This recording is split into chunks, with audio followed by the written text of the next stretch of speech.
Spyro Reignited stream of the day.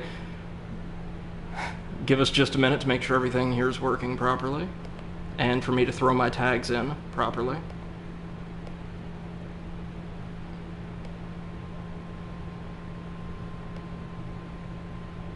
Oh no, hold on. Yep, there we go. Done. Alright. So, welcome back, ladies and gents, to our second stream of the day.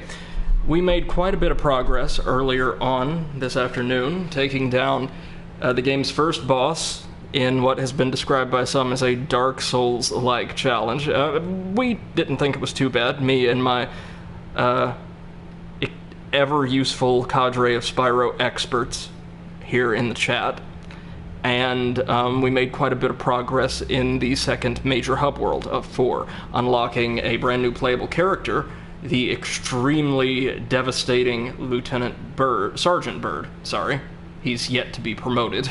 And taking on a special challenge issued by one of our friends in the audience to manipulate an enemy here in this stage, near the very beginning, to strike another. It was insanely difficult and the kind of thing I would expect to get a skill point for in, say, a Ratchet & Clank game, but a good deal of fun at any rate. So, thank you all, anybody catching this live on twitch.tv or the VOD sometime after the fact on YouTube, for checking this stream out. We're going to dive right back into it, and hopefully, over the next 3 hours, me and you can make a lot more progress in this game. This beautiful, beautiful game. Now, our, supreme Spyro expert, Show Me the Nugget, worth checking out her channel if you're interested in this game or its peculiarities, pointed out to us in, our Discord server that, this game, or this stage in particular, looked quite different in the, original release on PlayStation 1. And, oh no. Oh, wow, we actually died. That's new. I guess there's no way of dealing with those rats except by Flame, maybe? But it looked like Flame couldn't quite catch them either. Oh well, we'll see.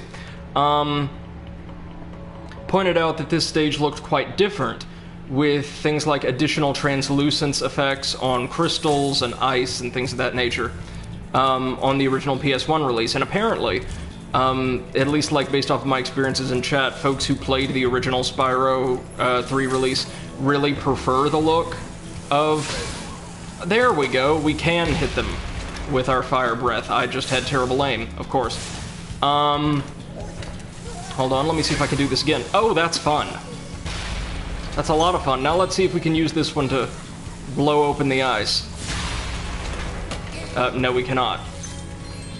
Might have to come back here later. Yep. Okay. So people who, in my experience, limited experience in chat, I'm sorry, I'll get through this eventually, really preferred the original look of this stage in particular. I don't know. I hate to admit I'm just kind of a sucker for the, capabilities of newer systems when it comes to manifesting really vivid, kind of, highly stylized aesthetics like this. This looks like an animated film or something, it's gorgeous. So I'm kind of partial to this. Maybe for much the same reason that this is just the Spyro that I'm familiar with, since I never played the originals. It's a gorgeous stage at any rate. And while this game does have ice physics, they're nowhere near as unforgiving or restrictive as crashes. I'll remember how to play again properly in a moment, give it time. That should crack open that iron chest over there, right? Yeah. I love that they crafted, unique flight paths for every, firework in the trilogy. That is beautiful. Great work on Sansaru's part, and good to see the Sansaru Games, is still doing really solid development work ages after, the ill-fated but glorious Sly Cooper Thieves in Time. So we'll just blast passages through some of these walls and blast the iron chest. There we go. Lots more iron chests in this game, it would seem. Which is a good thing, because I prefer my gems kind of clustered up in little secret areas or caches, as opposed to just kind of strewn all about the place. Well, there's been some of that in this game too, just not a whole lot. Well, can't get over there from here, but maybe from elsewhere? Up there, perhaps? Maybe, just maybe. Well, let's do our best. First, we'll collect all this loot, bringing us up to a fair amount of the gems, but there's a ton of gems in this stage. Ditto for eggs.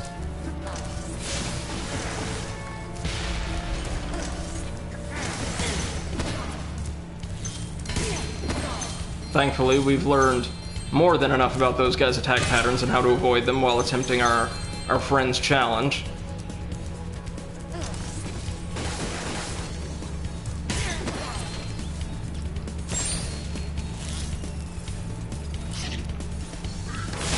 Oh, dang, got too close. Oh, yikes. Jeez, coming in hot. As usual, unless I just forget that they can only be flamed, which has happened a couple times, the big guys ain't too much of a problem. But now, hello, what's this? Take it this is going to be the route that takes us to that egg we saw just a while ago. Oh, there's an egg over on that distant outcropping too. Good stuff. Okay, here we go. Ugly dragon baby. Well, not really. Okay, the kind of chubby ones are somewhat cute. Really. Okay, can we make it over there? Let's see. Oh no, not even close. We're gonna have to come maybe from over there? Which begs the question, how do we get over there? Well, there's a passage up there, but there's no way we can get to it yet. Probably gonna have to reach the roofs, since somebody mentioned in chat earlier the possibility, or no, the necessity, typically, of like crashing through the ice from a high altitude. So, that must be some of the ice we have to smash through. There's a lot of like kind of cracked or shattered ice surfaces, so we may have to do that multiple times. Don't know.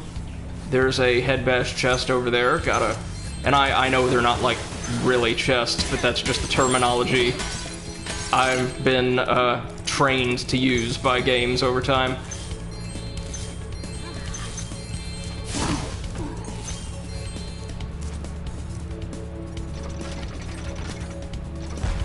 I'm curious, do all of these vultures drop gems? The one we had to hit for our buddy's challenge definitely did.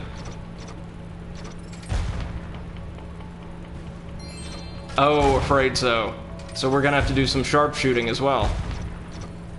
2 gems apiece, that's not terrible. So before we do anything else, we going over here. Yep. There we go. Give me the loot. Not a ton of loot, but a respectable amount nonetheless.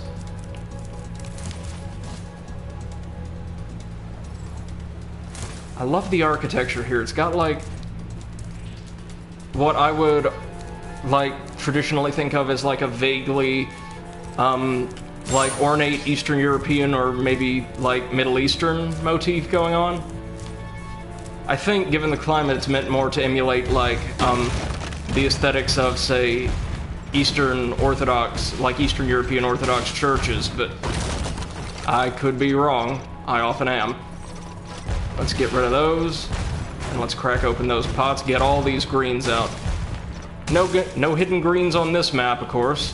One of the few maps that can't really blend in within. Now, where's this gonna take us? Oh, good. Good. It's Winnie the Jackass. Behind this door is the single greatest show on earth. That's right, ice dancing. Oh, cool. The minigame, I take it? That's a lot, but we've been collecting tons of gems, so we can pay this jackass. Right in. The show's about to start.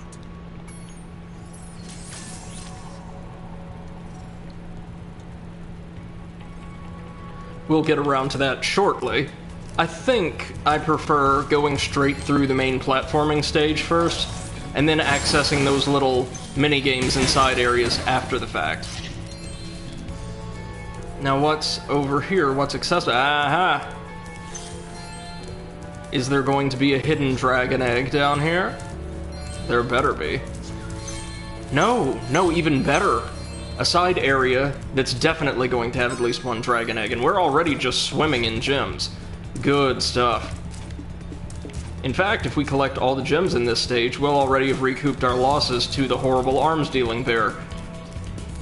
Alright, this should give us a good vantage point towards probably 2 more vultures. It seems like they kind of circle in packs. Maybe just one here? Oh, no, sorry. The one we're missing is the one that, I think I had to nail for that challenge earlier.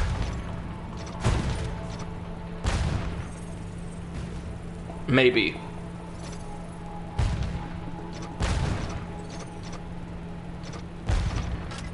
Come on, come on.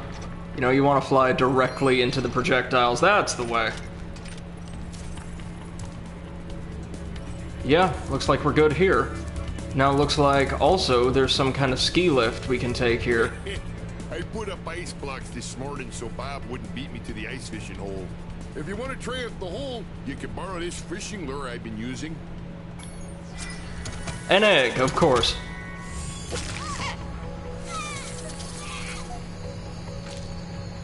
Ew. Ooh, by the way, feel free to use our gondola whenever you want. Thank you, stereotypically Canadian bear. Down we go. Ah, to a totally separate... No, sorry, this is just the entrance. An alternate path, but the entrance all the same.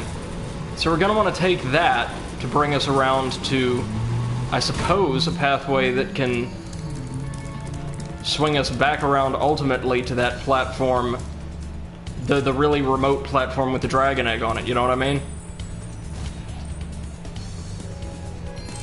Alright. There's where we can smash the ice. Gotta remember that one. I also really appreciate that so many of these levels kind of fold back in on themselves. In other words, oh, have to take care of them too. Like, reaching the end of a level's golden path will almost always unlock a shortcut right back to the entrance, or at least an earlier point in the stage. That's always really, really nice.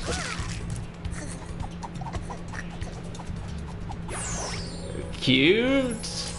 Wow, already rescued 50 dragons and we're nowhere near halfway through with the game. Good stuff.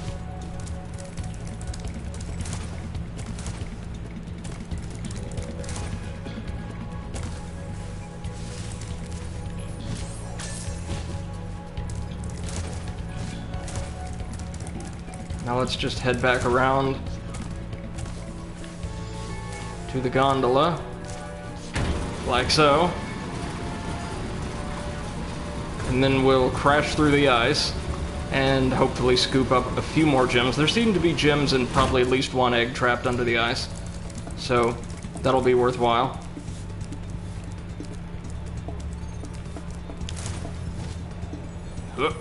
There we go. Good stuff. And down we go. Nice.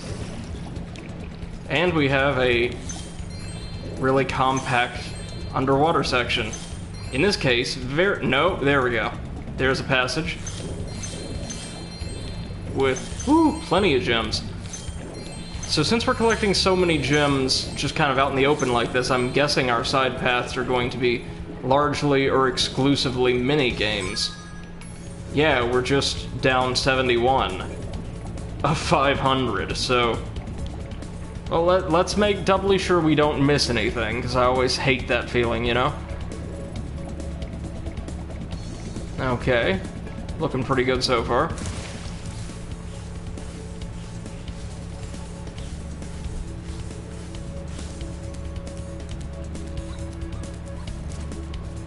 Now we're gonna need to hop on the cannon and take out that last vulture. then it's off to the mini-games. Starting with the ice dancing.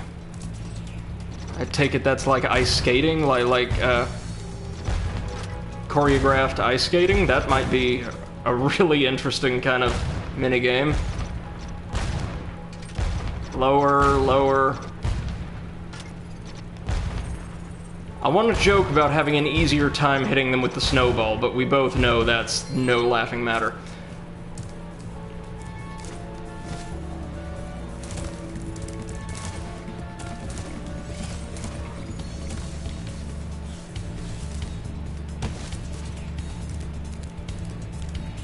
Alright, now we just need to head back over near Jackass and we'll be ready to go.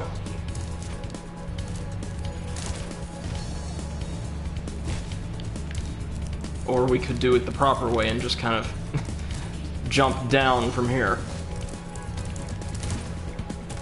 Absolutely love the feeling of momentum you get when you maneuver around while charging. Oh, would you look at this place, guys? Seriously. This is so gorgeous. I love the way, like, the violets and, like, kind of dull golds complement all of the natural colors of the ice cave. Oh, and the lighting is so beautiful. Hockey Rhinox. This isn't ice dancing as I'm aware of it. Hockey players are ruining it. Every time I start my routine, they come in and smack me with their sticks. Oh, I sure wish I had a partner. Someone courageous, strong. Okay, so we're just going to have to defend her. Purple, who breathes fire. Okay, I like this NPC. These mean Rhinoc hockey players keep hogging the ice. Sure, and all absolutely. I want to do is dance. You're not awful like most of the NPCs we have to deal with. Sure thing. Let's go.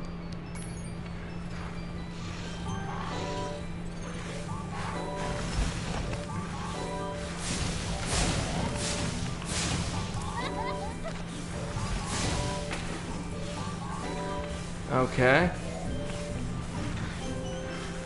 Yo. Just gotta keep our eyes on her.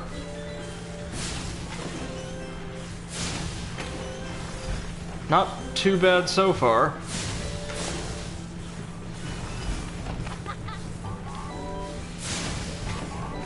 Okay. Easy, easy.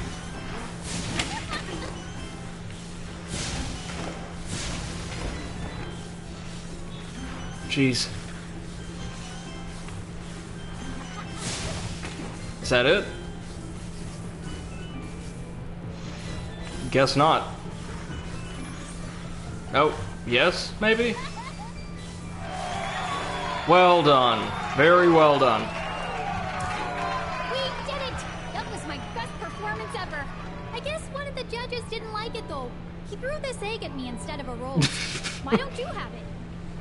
It's so charming interacting with a quest giver who doesn't just want us to murder hordes of other creatures because they hate them. Maybe you can be my ice dancing partner in the next Olympics. Well, she doesn't belong in the Spyro game. That was entirely too nice. Is there another quest here, like a harder version, or...? No, the other two have to be in that side section, or off of that pathway we found underneath the little atrium over here.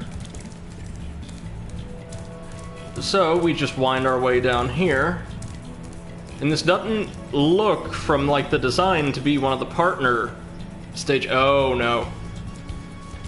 Oh, it's another supercharged speedway with 2 egg thieves, right? Yeah. Yeah. But at least it's an entire arena specially made for Supercharge and nothing else. Well, that's one. That wasn't too bad.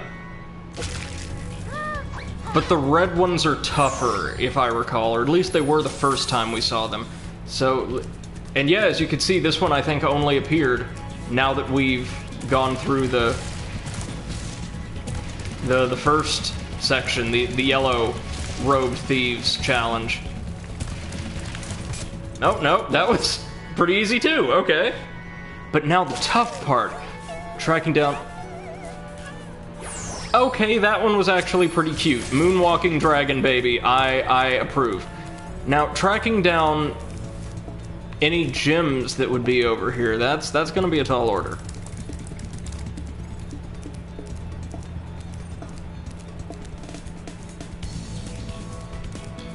Well, there we go. There's some gems. Ah! No! No! Oh, knew we were just barely gonna make that, but it looks like that didn't kill us. We didn't lose a life, that's good. That's really good, and you do not get the supercharge bonus if you're not running in the direction intended by the tracks, it looks like. There we go. Much better.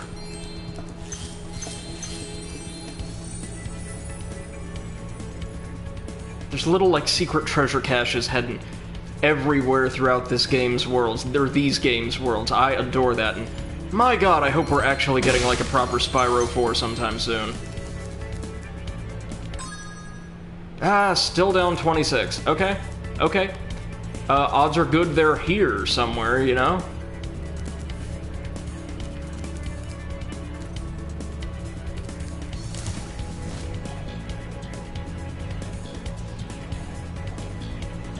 And even if they're not, we can check out some more of this beautiful little mountaintop raceway.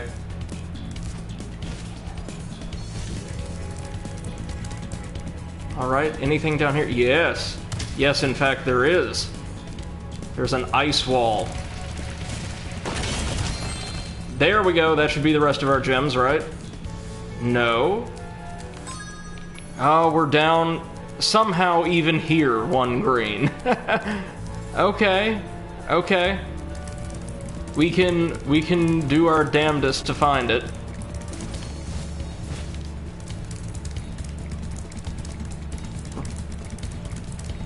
Let me see.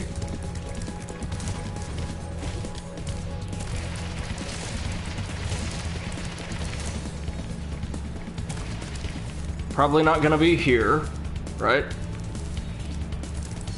I'll double check the tower, but if it's not there, then odds are really good it's somewhere back in the main world.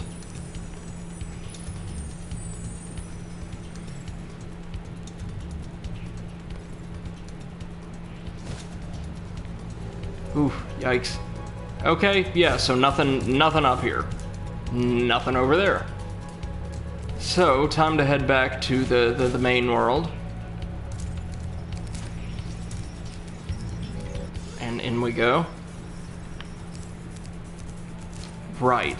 Now my thoughts are, we either missed one, like that fell out of a vase or chest we broke, that just kind of fell off of the platform where the rest of the loot was gathered up, or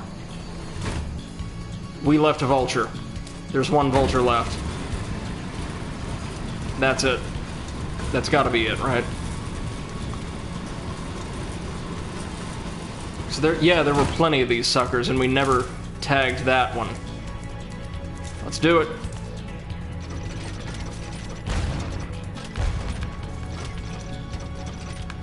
Come on. Come on. There we go. 100% completion. Very nice, very nice. Hold your applause. Thank you.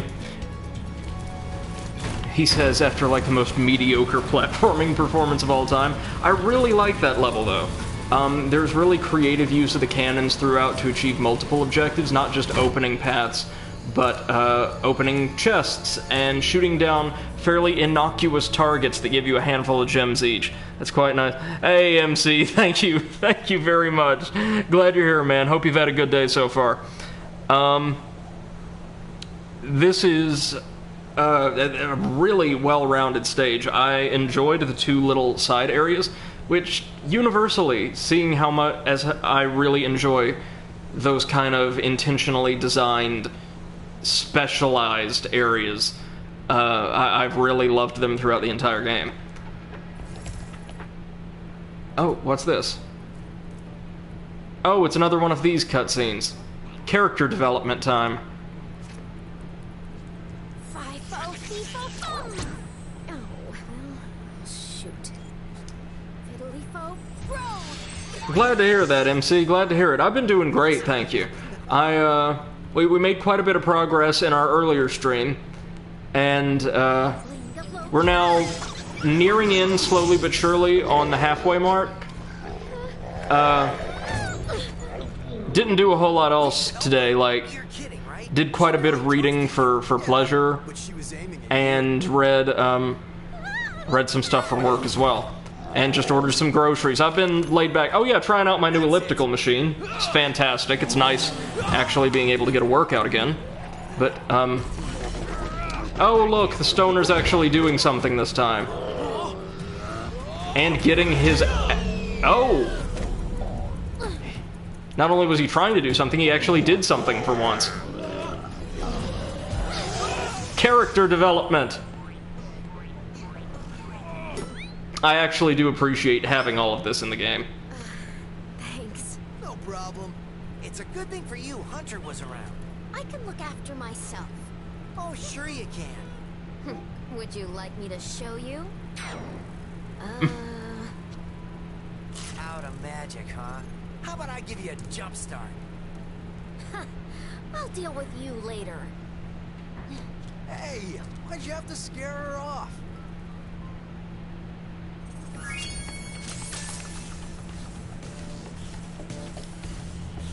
Our villains, ladies and gentlemen. By which I mean Spyro and friends, not Bianca. Okay, with that taken care of, we're ready to move on to our next stage. We've got a few choices. Do we do the Haunted Swamp? The Magic Towers?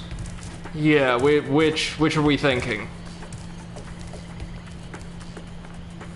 Like sort of these vaguely South or Southeast Asian enchanted towers, or the Haunted Bayou. Oh, they both sound so good! Any input? There's one stage I'm specifically saving for last. Towers first? You got it, man. And I mean, we're right here anyway, so...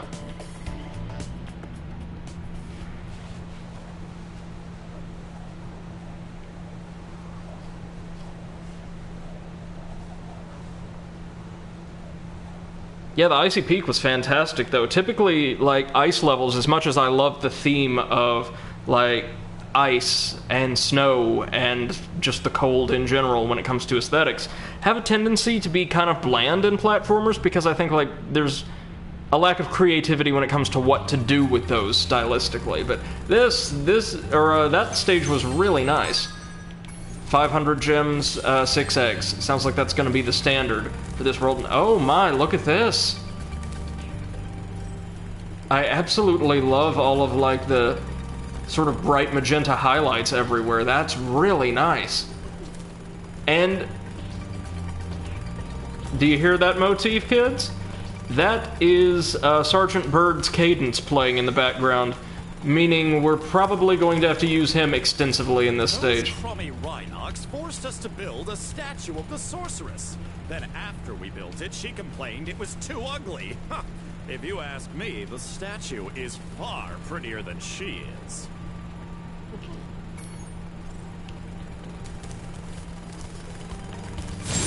Alright, so we've got Rhinox on jackhammers, and a bunch of, like, passionate artisans who are being forced to create, like, inadequate crafts. Got it. This looks like a throwback to one of the worlds we would see. I absolutely love all the planets in the sky, but one of the worlds we would see in, off of the 5th homeworld in Spyro 1. Remember the Dream Crafters, kind of My Little Pony on crack aesthetic, that kind of thing? So it looks like we can only defeat these inflatable dragons with these toxic little spores that... Oh, nice! We're actually going to have to play strategically. You know how good I am at that. There we go.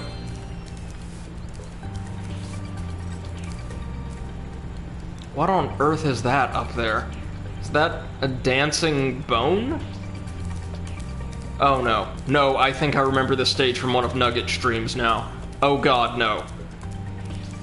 A certain old friend of ours from Spyro 2 is probably going to make a reappearance here. So all the Rhinox here are construction workers. Interesting. Or maybe, in this case, like, destruction workers. Like they're dismantling this old palace for scrap.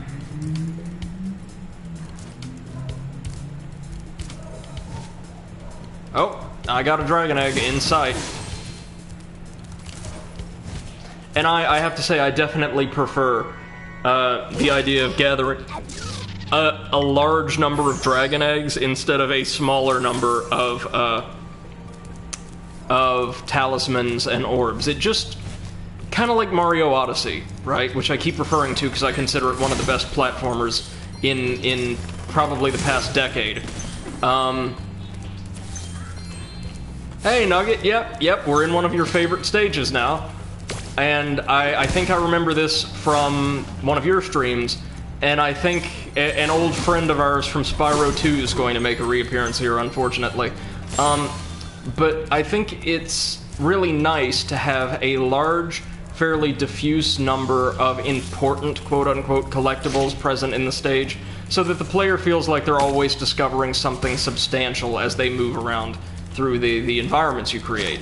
Mario Odyssey did a great job of that with its power moons. There we go. Like it says, probably my third favorite level in the whole game, behind Fireworks Factory and Super Bonus Round.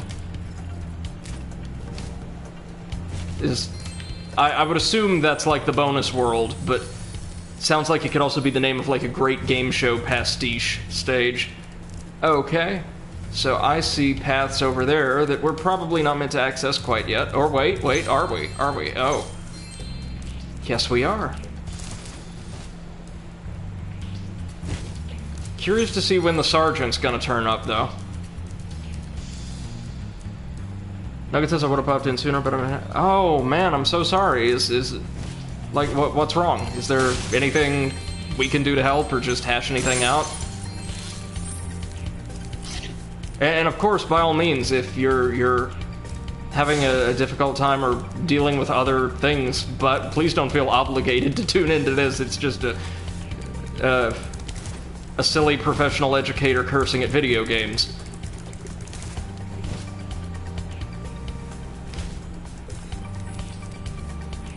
Like, be kind to yourself first and foremost, please. Alright, oh dear. Oh, we in here. So I think the sergeant's gonna have to take care of most of these guys.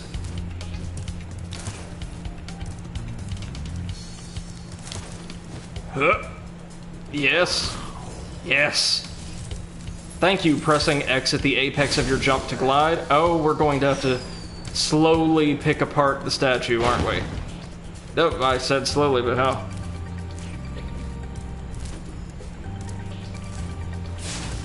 Oh, I see. Well, in that case, I hope this does help. By all means. Glad you're here.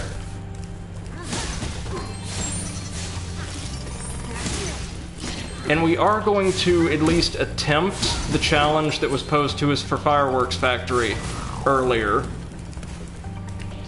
But other than that, I think I'm just going to mainline these for the time being. Oh, we've got another side path, hey? Kind of, sort of. Yes.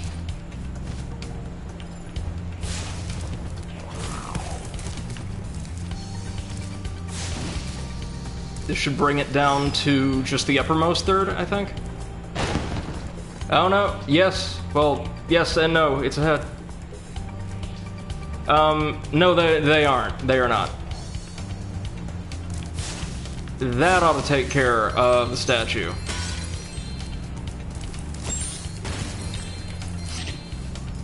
MC says nothing better to relax than a newcomer to Spyro. Fair enough. It's gonna be slow going.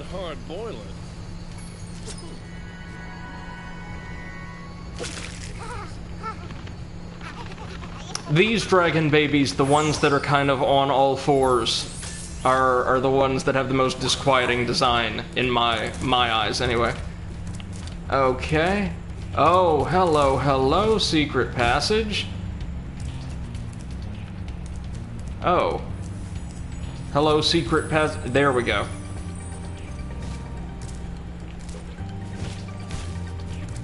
Where on earth?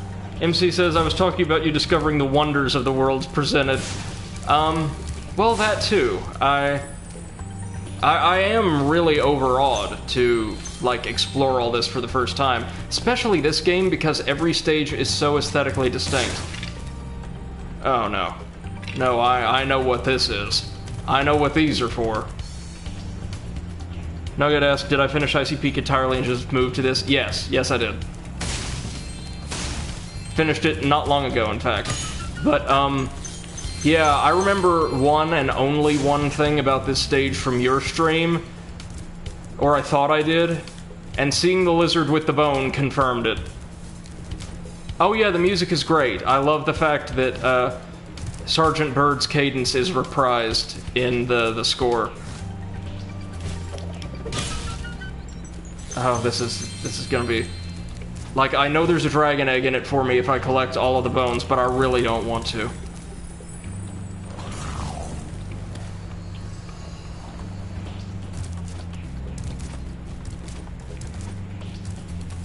Okay, we want to get over there because that's where the sergeant is, and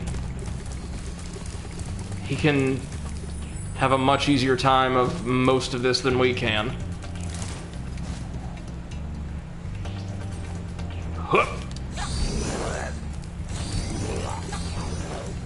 Oh, so many side rooms. Okay, yikes, yikes. Ah.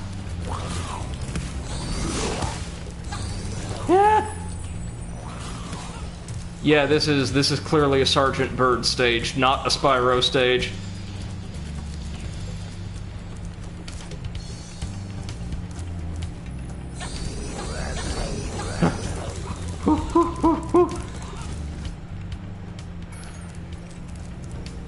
Nugget says, in the original, it was literally the same track for both. Oh, I'm so happy they actually remixed it twice. They did the same thing with Sheila's levels and a level upcoming in the final homeworld. Instead of a duplicate, they did a remix with each one of the two having a distinct tone. I also really appreciate that. I'm ready to patrol the towers and the perimeter of the islands whenever you want me to. It's good to be back in action. Alright, time for Atrocity Bird to take wing once again.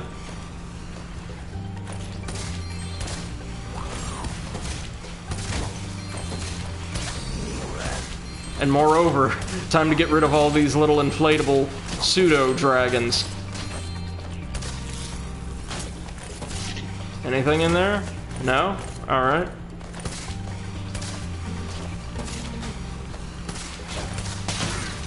So Nugget says, so they made Sergeant Bird's world more abrasive and militaristic. Yeah, his is like a standard cadence. Oh, yep, it's this asshole again.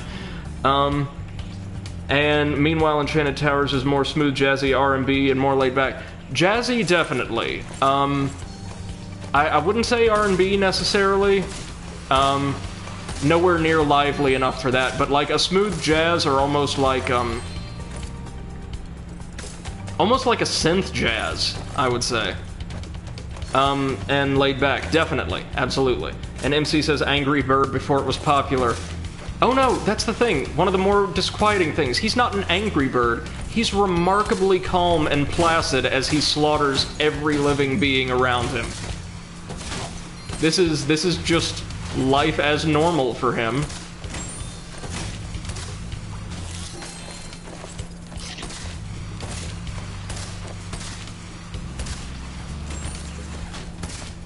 Oh, I see. More lizards. More bones. And I dread what I have to do with them.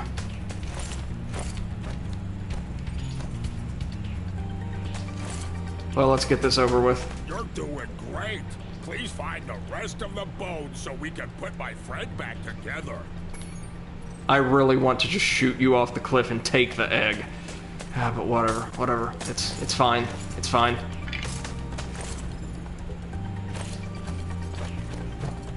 Nugget says, I love this level's unique approach in having the minigame character challenge be in the same overworld as the Spyro part. Yeah, that is really nice. And I wish that... And we might see some more of that, I'm sure. But it'd be great if more stages did something similar. Where it feels like Spyro and the supporting characters actually, like, complement each other actively in the same space by being able to access different collectibles and challenges and things like that. Now, to be fair, this is effectively a Sergeant Bird stage with a tiny little, like, section for Spyro tacked on in the beginning, but still, I really appreciate the effort that went into that design. Oh, I hear bones. I hear Bone Lizard. Bone.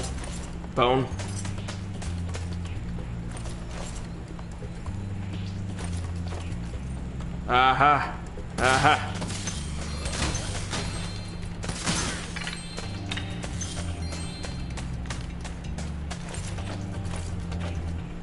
Well, we're well on our way to getting the worst Dragon Egg in the game pretty quickly. And how many gems do we have? Over half of them. Very good. Very, very good.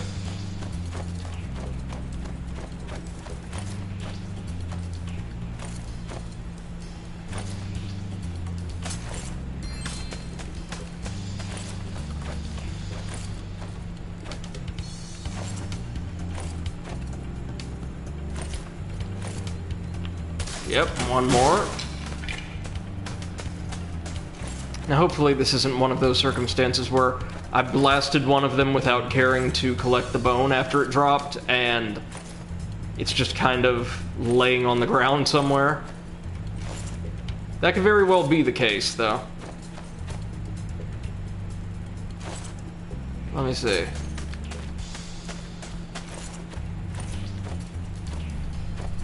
Let's head all the way back to the entrance and start snooping around properly.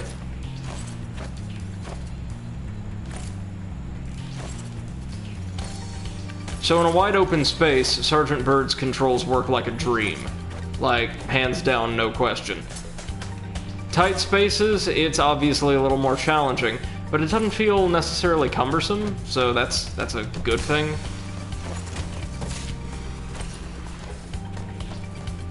Okay.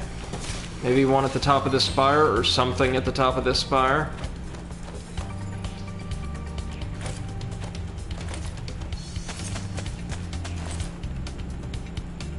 Okay. Okay. Whew.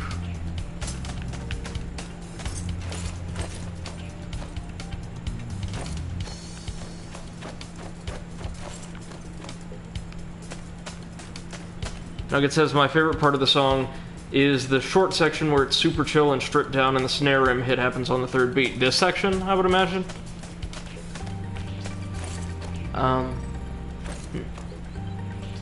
Let's see. Let's see.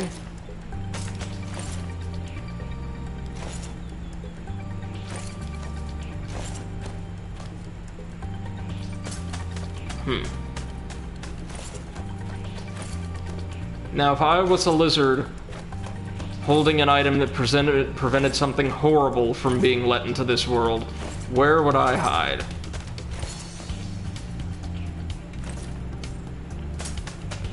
Alrighty. Let's see.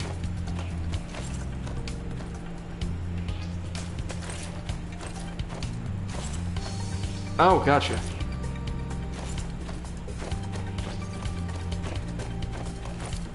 Alright. One more bone.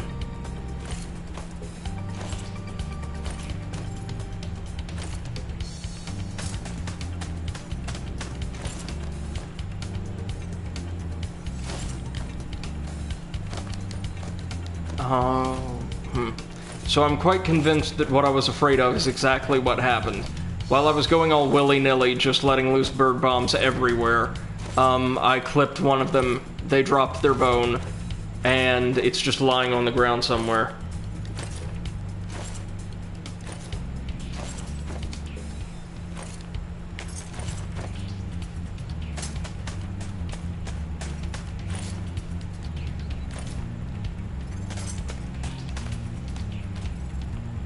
Oh yeah, Nugget, power washing is extremely disruptive, to say the least. Fortunately, the supers don't do anything like that here, at least I don't think they do.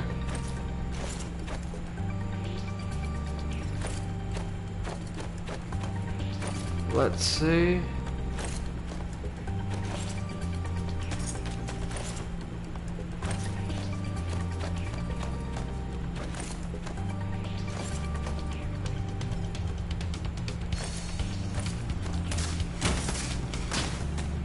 Or no, that might be one of the other mini area doors for Spyro. Okay. Let's think. We've got to find this last bone. I don't say last lizard because I'm quite convinced it's dead.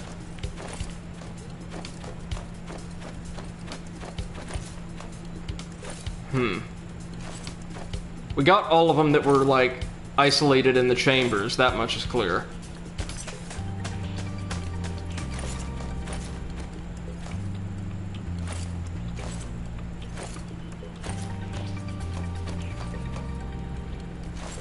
Wait, no, we didn't. Ah, there was one that was hidden. Yep, there we go. Alright. Here, have this. I was going to keep it as a souvenir, but I don't have room in my luggage. That's fine. That's just fine. Give me the bad thing. And now that we're done with the bad thing, My friend is it's feeling time for the much worst better thing. now.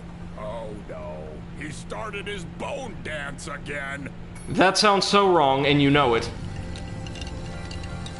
Ugh.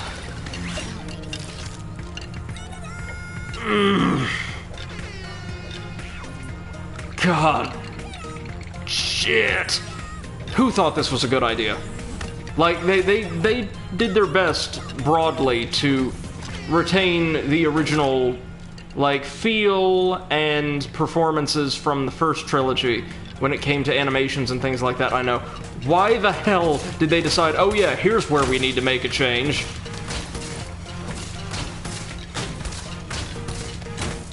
You let this happen. You let this happen. At least that's probably the last we'll have to deal with that. Fingers crossed. Unless, like, somehow the flossing skeleton is the... Of the islands whenever you want me to. Nugget says they wanted to put something in for the kiddos. I know, but also... Be here when Also... They did put something in that, like, would appeal to the kiddos. It's the entire trilogy. It's actually kind of endearing when you think about it that way. See, this might just be, like, the fact that Brady is, like, an 80-year-old man in a 22-year-old's body. But, yeah, I agree with MC. The kids deserve this. It reads to me less like endearing and an attempt to say, hey, we're connecting with our audience, and closer to, like, really cynical pandering. Like, oh, the kids love those Fortnite dances, right? So why don't we just slap one of those in there? And, like, somehow that's going to sell more games or something. It's silly, silly. Nugget says, like, I loved it when Sonic flossed in the new Sonic movie. Oh man. So I've not seen the new Sonic movie. I've heard it's, you know, okay. But, I could do without Fortnite dances generally. Oh, okay. So here's where a lot of our gyms are gonna be. Skateboarding challenges. I know, like... It's weird. It's one of those things where they're probably well aware that they did something a lot of people aren't going to like. And then did it anyway? Isn't this the wildest skateboard park you've ever seen? Once you've mastered a few tricks, you could really rack up a huge score in this place. What do you say I show you some moves? Let's start with something Okay, easy. sure. You can jump off the end of ramps by pressing the jump button. I'll show you how to do it once, then it's your turn. Well, this doesn't sound too bad. I take it we get 1 egg for learning how to do all of these tricks, and then another for... Okay, now try doing a roll. Okay. You can roll in midair by for, holding like, down the action beating button some kind of and turning left or score right with the left stick. baseline.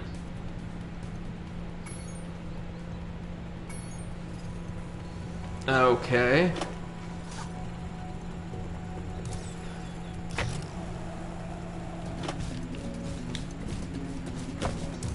Not bad. Nice roll.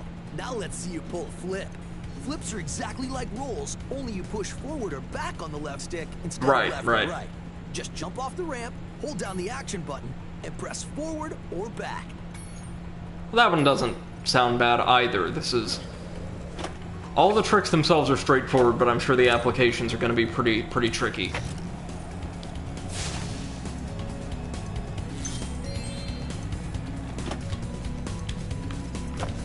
Okay. Whoa, And that must landing be is kind of natural. generous. Now let's see if you can pull off Nugget says, that I always found it easier to spin use the move. D-pad personally, but that might just be me. Oh, that's You can do a fair. spin move I by might jumping give to that the a top try. of the blue ramp, then steering left or right in the air. Yep, I've already done these, incidentally.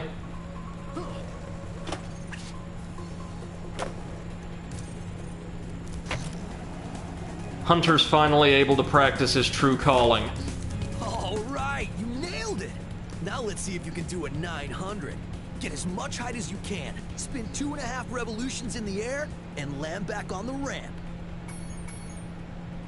Okay.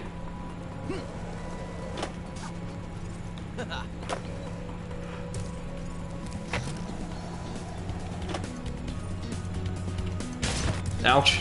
Close. Now that There we was go. a 900. I have to admit, you've got some skills, Spyro. But before you get too cocky, let's see if you can score some real points on the giant ski ramp. Do whatever moves you want, and see how many points you can get. Scored at least 500 points. Okay.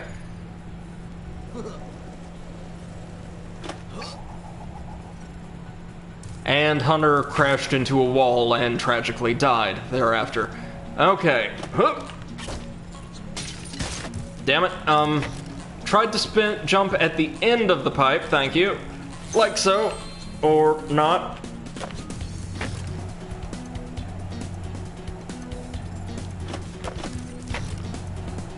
Okay, so why did he go just sailing off? I really don't get this. What am I missing here?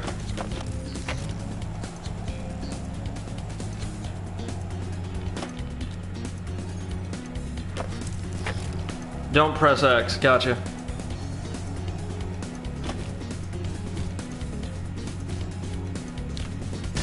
Close! Close! That would have been perfect. That would have been perfect.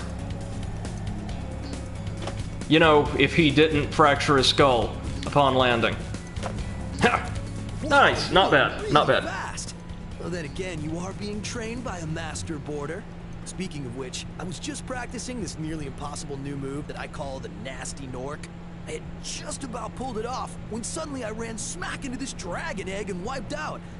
Okay, I made that up, but you can still have this egg. Nugget says also diagonal moves crazy points. Good to know. I'll probably need that for whatever he's got up his sleeves next. I think you're ready to try some one-on-one. Want to try a freestyle competition for points? Not really, but I have to. Whoever scores the most Let's do points it. in the time limit wins.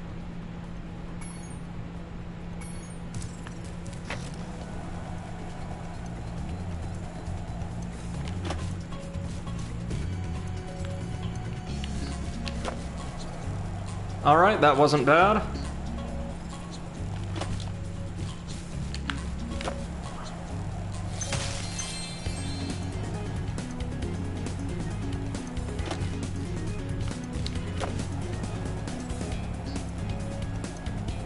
Well, we're certainly doing a much better job of this than Hunter is. Unsurprisingly. Well, actually, I would say somewhat surprisingly.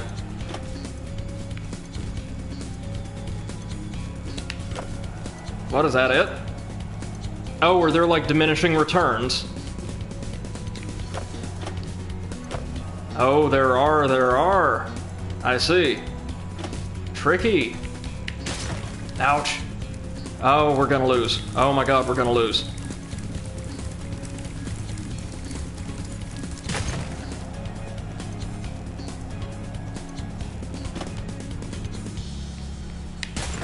Jesus! Oh, this is bad. This is really bad. No, ah, Christ!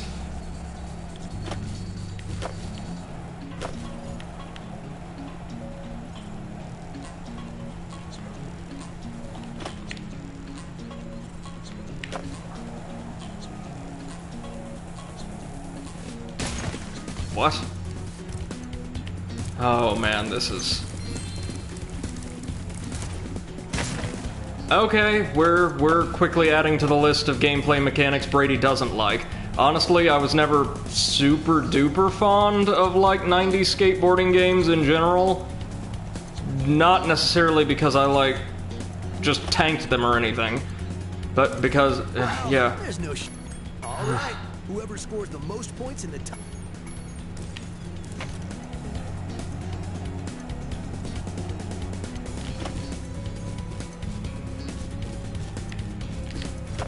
See, I tried to combine, like, flips and rolls there, but, like, for those diagonal moves, but it didn't count as either. Okay, we'll give that a try.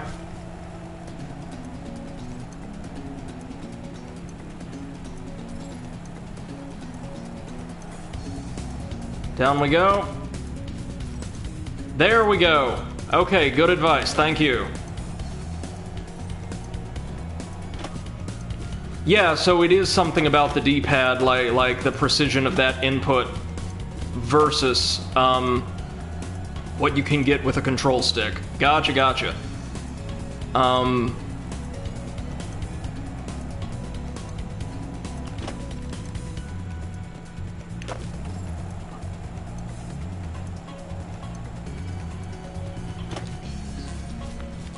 Oh, and yeah, you can't even, like, do tricks off of, like, just jumping off the side of things. Yeah, you can use any combination of diagonal D-pad buttons.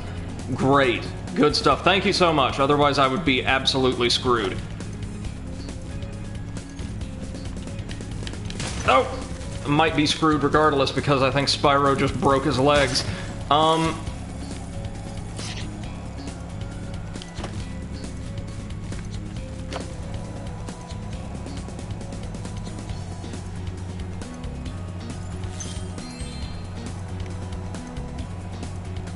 Oh, you can do a bunch of rolls for easy 10,000 plus? Jesus. I think we're good, though. I think that one combo just might have saved my terrible skateboarding skills. Maybe someday you'll even break my course record. Nah. Anyway, I guess I should give you this other egg I found. I was gonna keep it for a pet, but I can't get it to hatch. You are the worst adventuring companion. This is the second game in a row where he's supposed to be helping save the world and just ends up... Oh, for Christ's sake. Like, just hoarding a bunch of the stuff we really, really need. Okay. Now it's time to just clean up some gems. Like, a lot of gems. No. I'm not interested in doing tricks right now, thank you. I'm interested in, like doing numbers, not tricks. How we looking with gems? I got quite a few. Nugget says her course record is like 70,000 points. Jeez. Well done.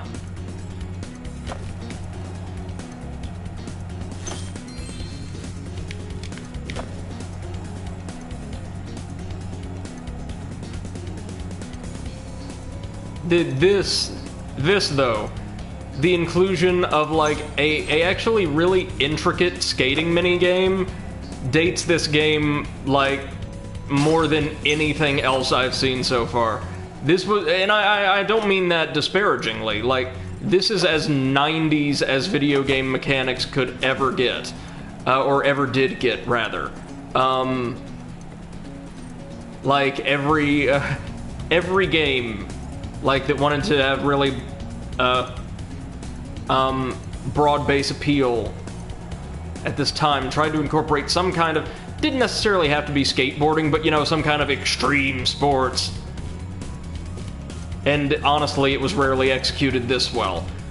Kingdom Hearts 2 also did this for whatever reason, like with a very simple skateboarding minigame that emphasized speed and like checkpoint races way more than tricks, but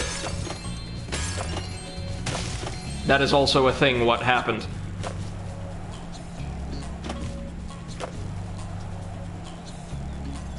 Oh dear, do I have a score of leet?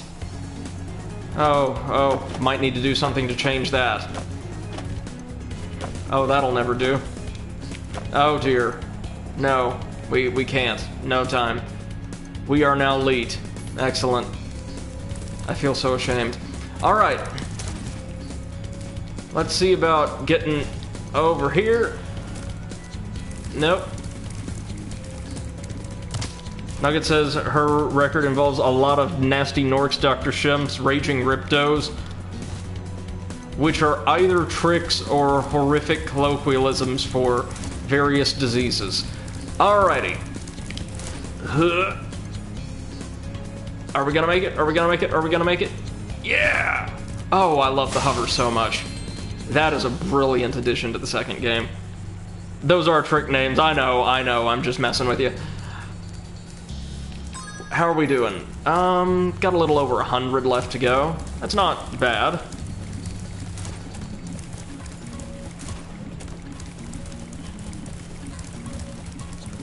Oh, and a few more. That's right, we never tried this ramp, I don't think. Haha. We'll need a board for that last one. Nugget says there are a bunch of gems left in the last mini portal that you forgot about. I know, I didn't forget about it, I was saving it. I figured I would want to do the coolest looking portal, i.e. the one underneath the giant golden statue of the game's villain last. I always save the best for last when I can. Nugget says I would have peed myself if you got stuck there somehow. Fortunately, unlike a lot of like the classic platformers in their original states, this game seems to be pretty good about not trapping players in areas where they can't get out again. Oh, this is the one under the statue. Hell. Well, then I'm just going out of order then. No, that's the statue one. Why on earth? Oh, you know what it was? I probably just remembered that one first and headed there. It's alright. No, we did not do the dog, whatever that is, so off we go. I was so pleased to see in Icy Peak, though, that there was a quest giver who wasn't horrible, the ice dancer. Farley, but I accidentally threw his ball down this hole, and he went in after it. Now he's stuck down there, and I feel so helpless, sitting up here, listening to his steadily softening whimpers. Don't cry, Wolf. Never cry, Wolf. Okay. Ah, so this must be Farley. Yeah, he looks real distraught. It's adorable, really, but take it we're just going to guide him around by firing this ball. Yeah, hold on, buddy, hold on. I got you.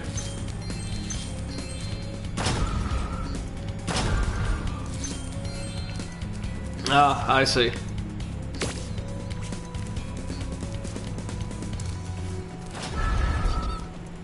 Oh, the pupper is our partner for this little light switch puzzle. That is adorable. Yeah, I dig this.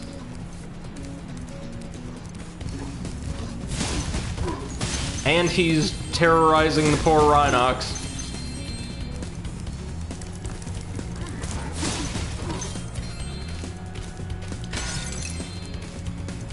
Oh, and there are a ton of gems here, indeed, indeed. The level design and aesthetics here, I mentioned like when we first got here, but I can confirm, really strike me as like a throwback to Spyro 1's kind of overall feel and design. Particularly something you'd see in the 5th world.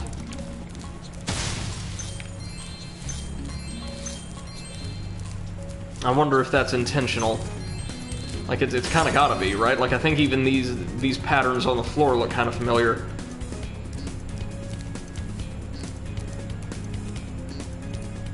Right. Hold on. Yeah, it does feel like Magic Crafters.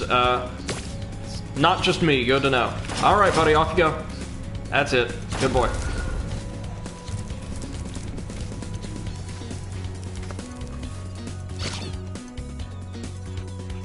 Nugget says enchanted towers in one world from the next home world are directly honoring Spyro 1. Gotcha. Ah. I see.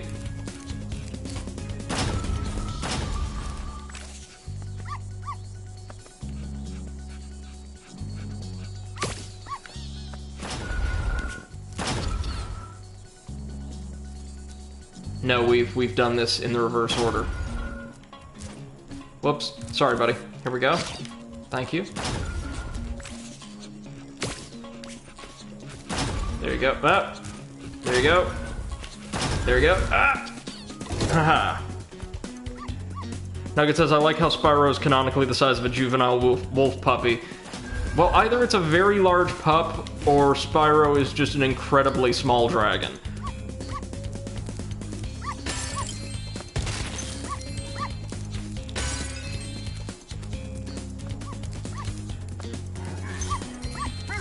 Ooh. Usually they're not able to get their attacks off, but alright. Spyro is a very small dragon, yeah. Yet somehow he's the only one of them ever willing to do anything. Oh, we're down one red gem. That's good. That's real good. How can I ever thank you? I mean, I could give you this old egg, but Farley's been chewing on it and it's kind of slimy. Oh well, it's the thought that counts, right? Sure. Nugget says that's why they made such a big deal about Nasty not being able to hit him, and about him being the only one to get down the hole. Right. Okay, now we are looking for one red gem. That could be a stray enemy, maybe one of those inflatable dragons back in the overworld, but I somehow doubt it. Ah, there you go.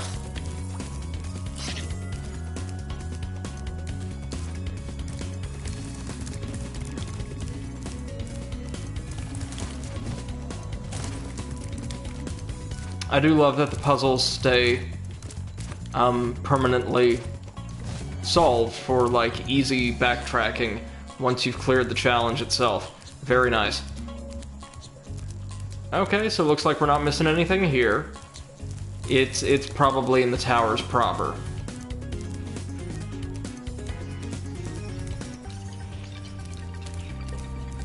And I'm actually going to use Sparks Radar here, just because this one's so big. No, it's pointing us right in here. Okay.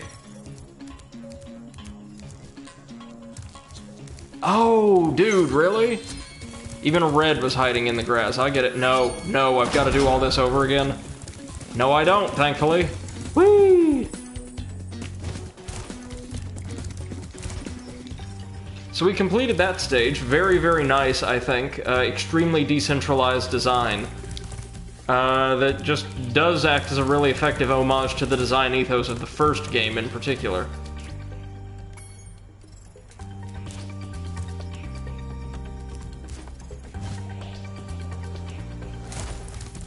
Now we just need to get back over to the central island. And then it's off to the old bayou. The haunted bayou, that is.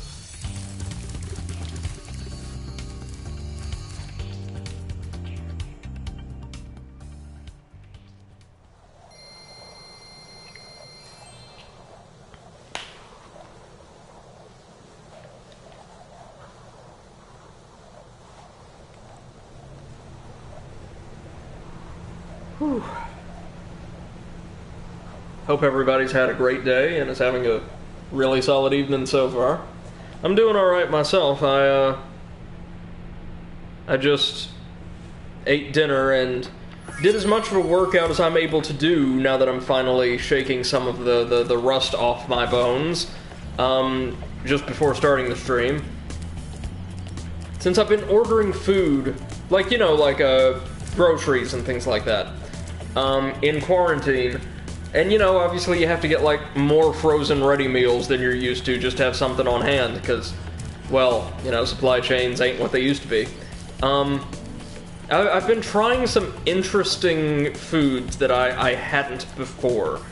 Today is the first time I had the infamous, like, so-called shit on a shingle, or, like, cream chipped beef. It's a very simple recipe like thinly sliced beef, like roasted or marinated in like a thinly peppered white gravy. It's not bad, honestly. It's salty as all get out, but it tastes really nice. Simple, hearty, filling lunch. I also really appreciate that we retain all of our powers from earlier games in this one. We didn't have to relearn any of the same moves. And it looks like Spyro may not have to learn any new moves whatsoever, because like all of the alternative playstyles are being offered and handled by other characters. Alright, time to enter the spooky swamp. I'm looking forward to this.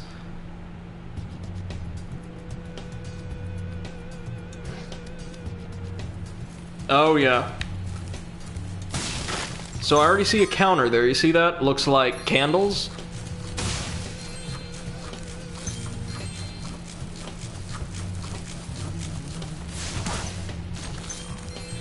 An alligator was chasing this weird Cajun bug around. Welcome back, Nugget. And yeah, this is a really beautiful level. I'm interested to see what's in that castle. Let's try working our way up around there. Nugget says, now that I think about it, this level is an homage to Spyro 1 as well, the Beastmaker's homeworld. Yeah, well, so I'm thinking several of these stages may be less direct homages and more just the developers revisiting certain themes that they found particularly attractive. Mean. I thought I was a goner. Thanks for saving me.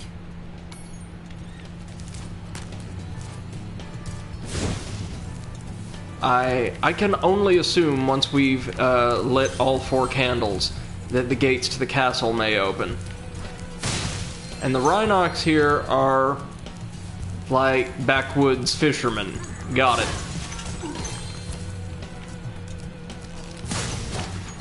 I love how they get like such nice redesigns for every single stage. That is adorable. Ooh, lots of loot over here. Oh, and like the little critters you can torch for health are crawfish here. That is awesome.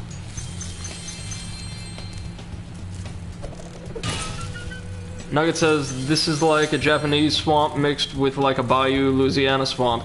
It's like Bayou, but the NPCs are Japanese and speak in haiku. Are they? Is that what they were going for? Because I swear they have like French accents. Like they're going for like a very early French Cajun thing, I think. But if they speak in haiku, that's really interesting.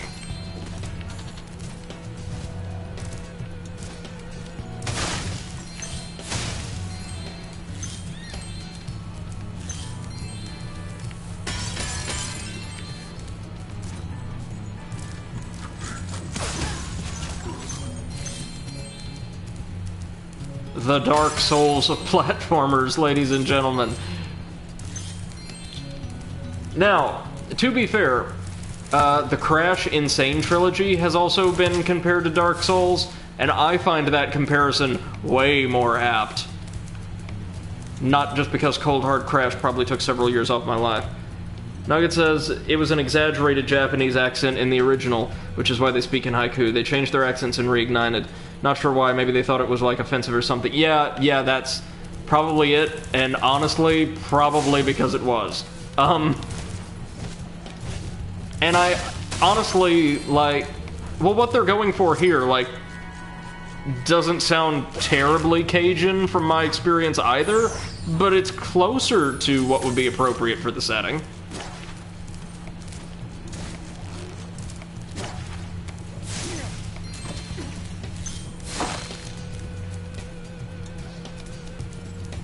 Yeah, this is very reminiscent of, again, a Sly Cooper environment. Specifically, that series' take on Haiti from the 3rd chapter of the 1st game.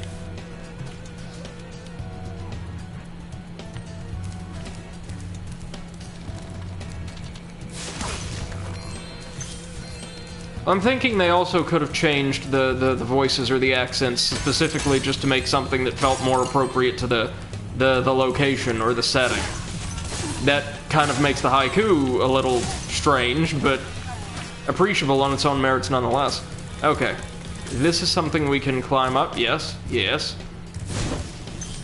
Lighting another candle. Hit it.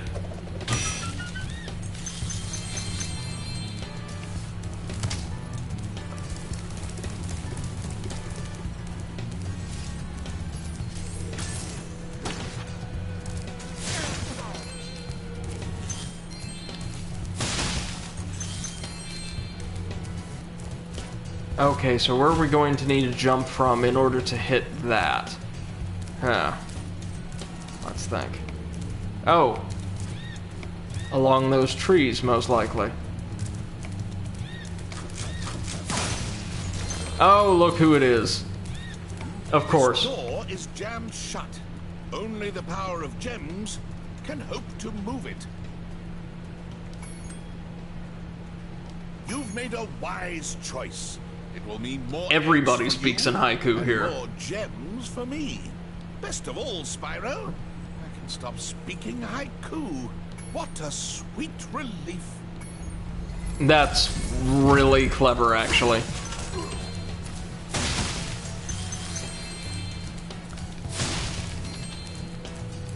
Okay.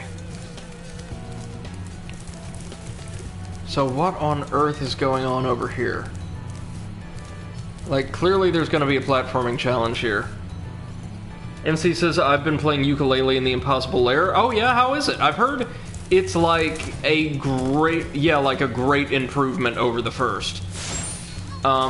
Like, it looks like there's way less variety in terms of environments and all of the cool aesthetic stuff we really appreciated about the first game, but the gameplay itself is like 1,000 times tighter. And Nugget says, I don't know, honestly, probably the same reason they felt the need to change the AR guns in Spyro 1 to Toxic Waste in Nasty's levels. Well, again, it kind of makes more sense there, I think. Here, take this darn egg.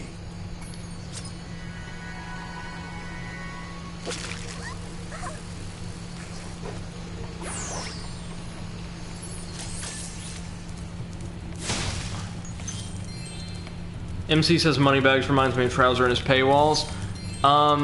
With all lamps are lit. Yeah. There's a secret in here. Yeah, actually. I will show you. And Nugget says, I don't like censorship in remakes unless something is, like, really, really bad, like the Nork Armor titties in Cloud Spires. I'm alright with it, especially when, well, in this case, it's a dev team deciding unilaterally, right? We don't want something to be in our game, we don't want to represent or, potentially misrepresent something in a certain way, so we're going to elect to make a change. I think that's both perfectly respectable and in some cases, really, really admirable. But yeah, I can definitely see where it would bother people. That's just not my experience, I guess. And MC Nugget says also, but changing the accent makes the haiku make no sense. I don't know. Yeah, that's the one problem. Well, kinda, sorta, except Moneybags is also forced to speak in haiku, so it could be explained as just a peculiarity of this world. And, like, the huts look like glowing lanterns just a bit. In fact, they are giant glowing lanterns, I think. Now, we need to get us inside that castle. Like, right now. But to do that, oh, we missed one, I bet.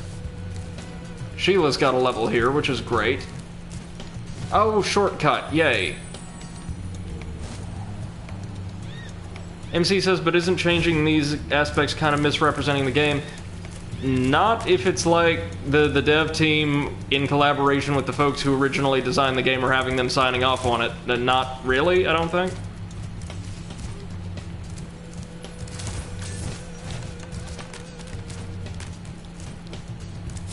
There we go.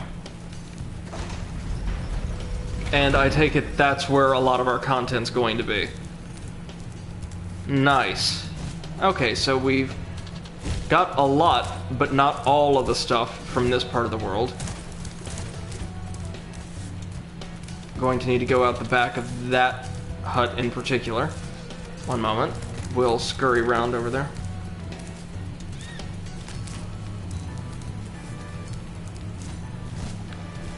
Yikes, yikes, yikes.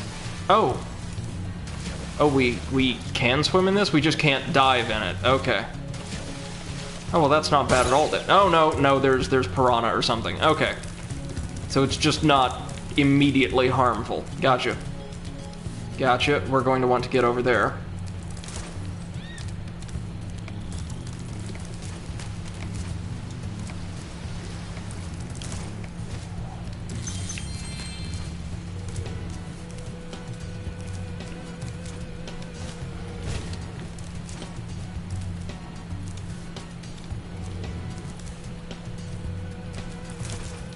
Okay, that's gonna be close, but yep. All that for one gem, but worth it. Can we make it back, though? No, that's alright. We can work our way back up and around and then go get our egg.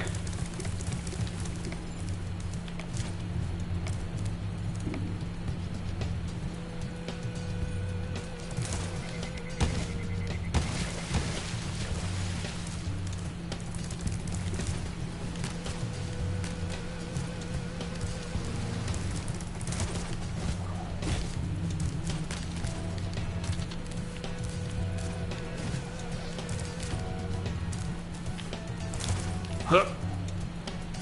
There we go.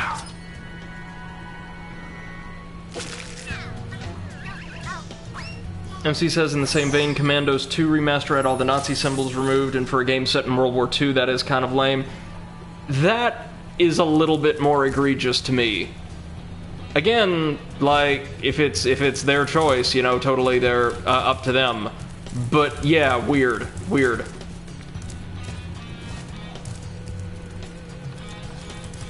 Especially when you're using, like, historical villains or something like that.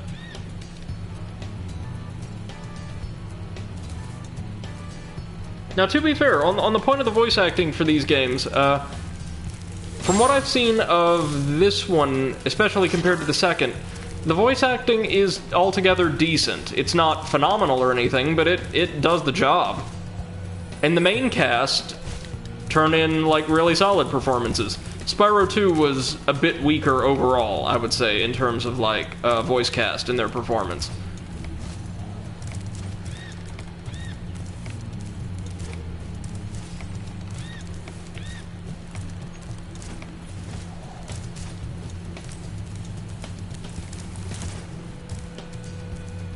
There we go. That's what I like to see. And we got a 25 in there. Good stuff. Now we can head over to Sheila's level. And then finally inside the weird Cajun castle.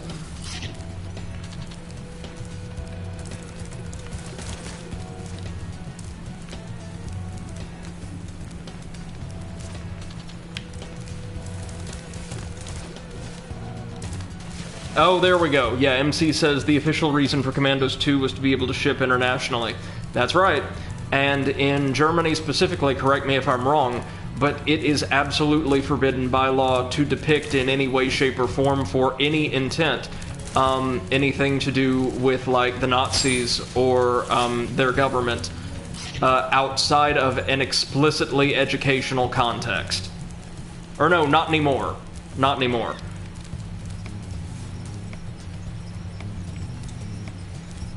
This swamp smells But so it's sweet. still The springtime trees generally are frowned fragrant. upon for How things about like some imports, right? Oh, everybody speaks in haiku. That's lovely. Absolutely everybody. Well, time to break Sheila back out of the box. God, I love this playstyle. We have the bombs here. We must destroy the egg cage. But we just go boom. Kangaroo can help. You can clear the path for us. Will Sheila help us? Sure, Yes, absolutely. It's bombing time. Here I come, my little eggs, to free you at last.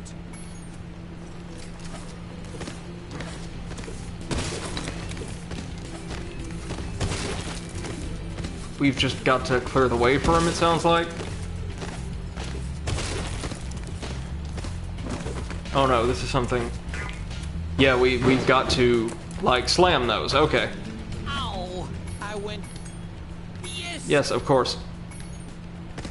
I had no idea what I was agreeing to at first.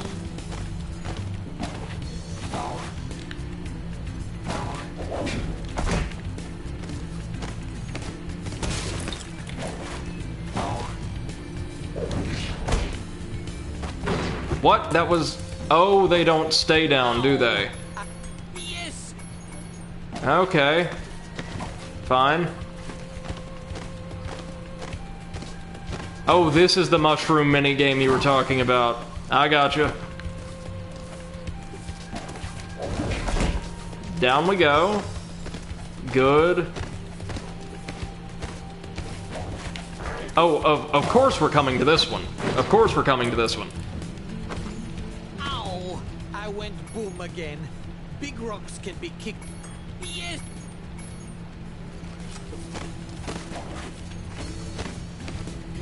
Just a second. We'll get back to chat in just a moment. Oh, this is gonna suck. Okay, that one... Good.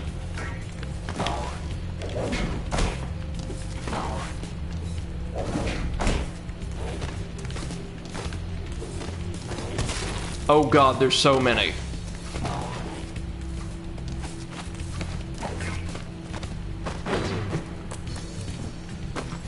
Ow! How in the blue hell are you supposed to predict where they're going, or are you not supposed to? And this is like a trial and error game.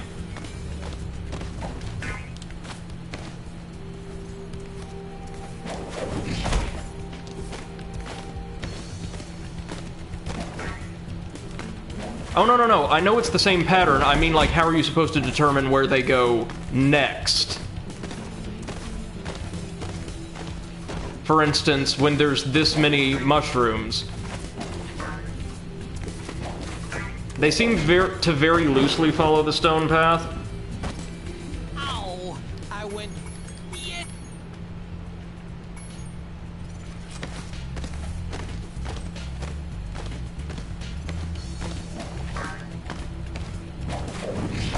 Yeah, no, that's exactly what I was talking about. This is going to require some modicum of memorization.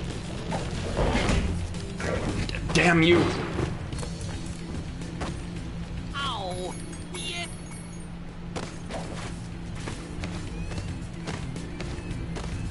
So yeah, he does follow the stone, like cobblestone or flagstone path very loosely. That's gonna be helpful.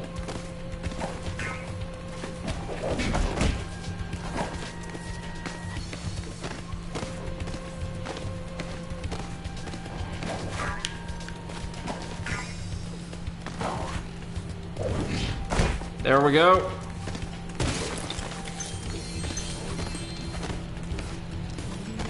What? You've got to be kidding me. Ow! Why? Why did you do that? Why would you do that? Oh, it's the alchemist from the second game again. Except... the alchemist wasn't this bad.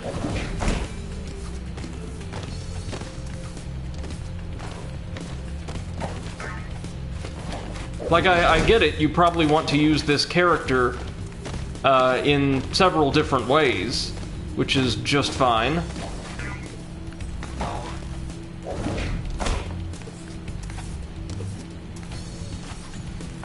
Yeah, that's kind of the problem I'm having. Why on earth would you make this, damn it, intentionally difficult? Or not difficult, I'm sorry, but why would you make it intentionally obtuse?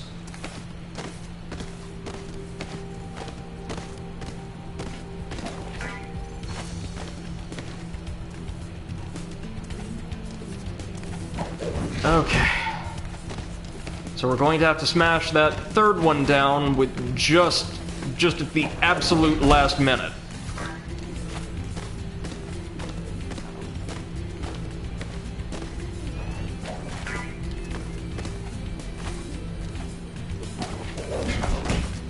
There. Come on.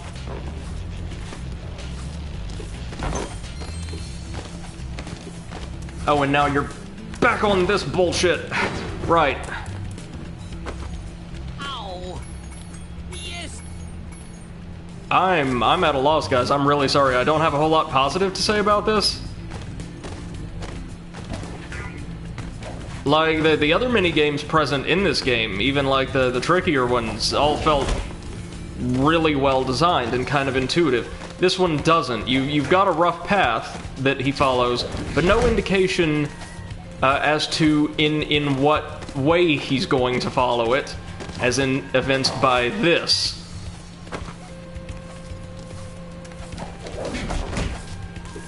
And this is, yeah, this is, I'm not entirely sure why this is here.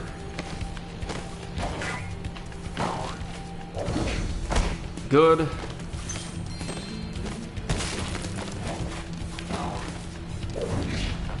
Damn it! Ow! I went boom again. Big rocks can be kicked, they say. Mushrooms must be. So, no, we're also talking about, like, cultural connotations. I would also point out, like, the appearance of their eyewear, and how that, like, historically has been linked with certain very offensive stereotypes. Like, I think it's a combination of all the small things that make this, like, somewhat troublesome. Or problematic, rather.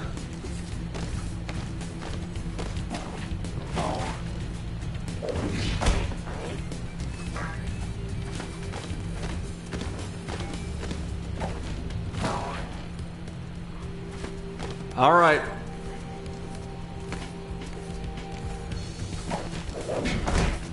Oh, that's probably too late. Probably too late. He's gonna walk smack into it. No. Yes, yes, of course. Oh, Lord. Yes!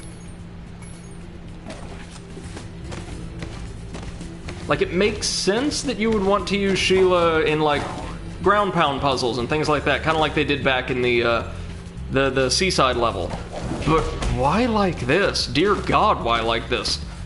Like, extremely precise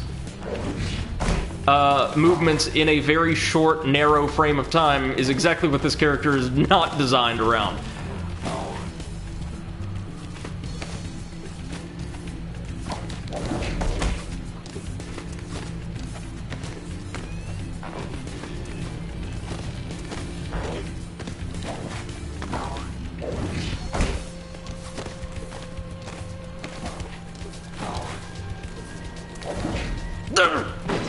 Slow down! Just slow down!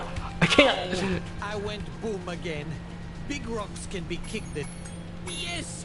Oh, I'm sorry. I'm sorry. I try to keep my composure, especially on stream, but... Oh, wow, I hate this.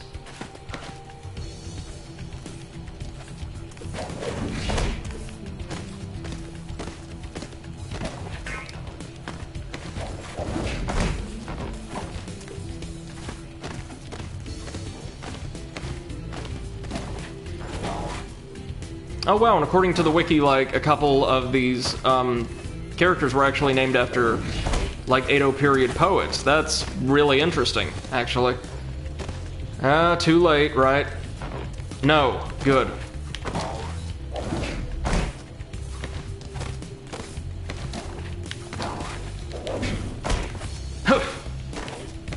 Oh, but you're not done, are you? No, no, no, because there's gonna be a second one.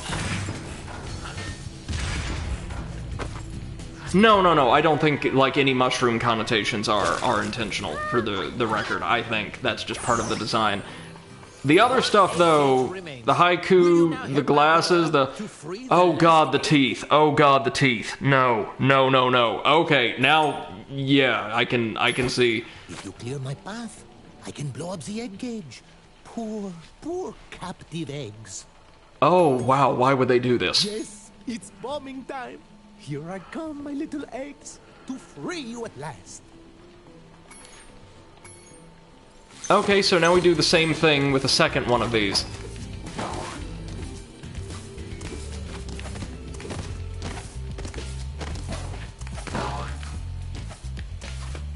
So what... Yeah, he's following a different path.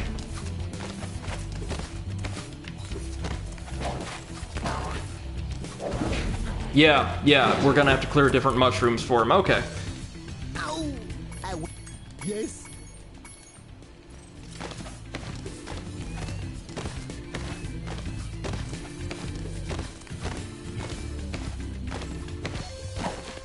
Now, there is plenty of loot for us to get here once I'm done shaving a couple years off my life.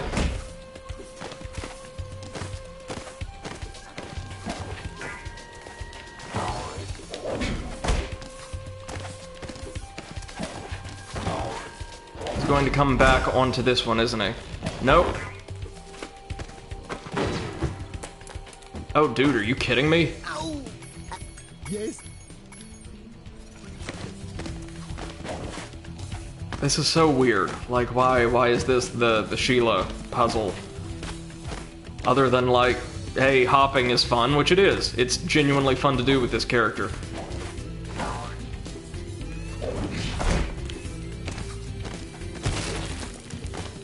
Oh, damn, didn't get it. Oh, hell.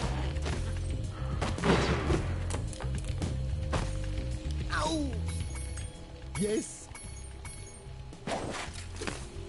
Yeah, no, I definitely feel that, like, as kids, we don't notice a lot of, especially, like, cultural connotations in the media we consume.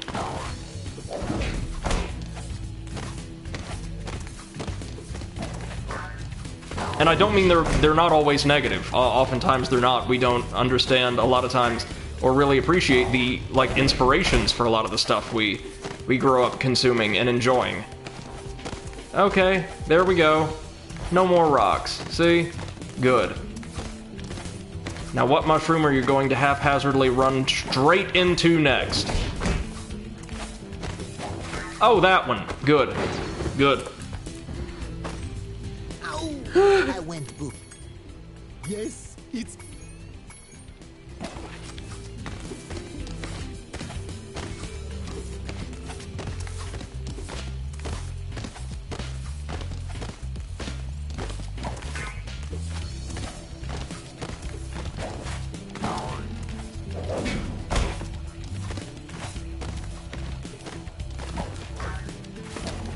Okay, we've gotten a bit better at double jumping onto these platforms, so that's a net positive. We're learning at least one thing. Oh no, it's gonna be that big one last, isn't it? Come on.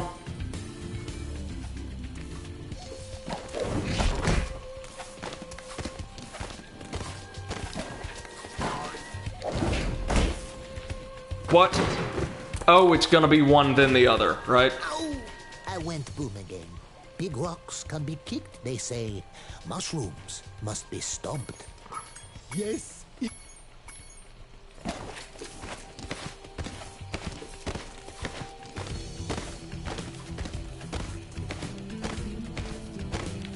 Oh wait, no. Oh. Yeah, it is this one. Whoops. This looks like, honestly, an easier route overall.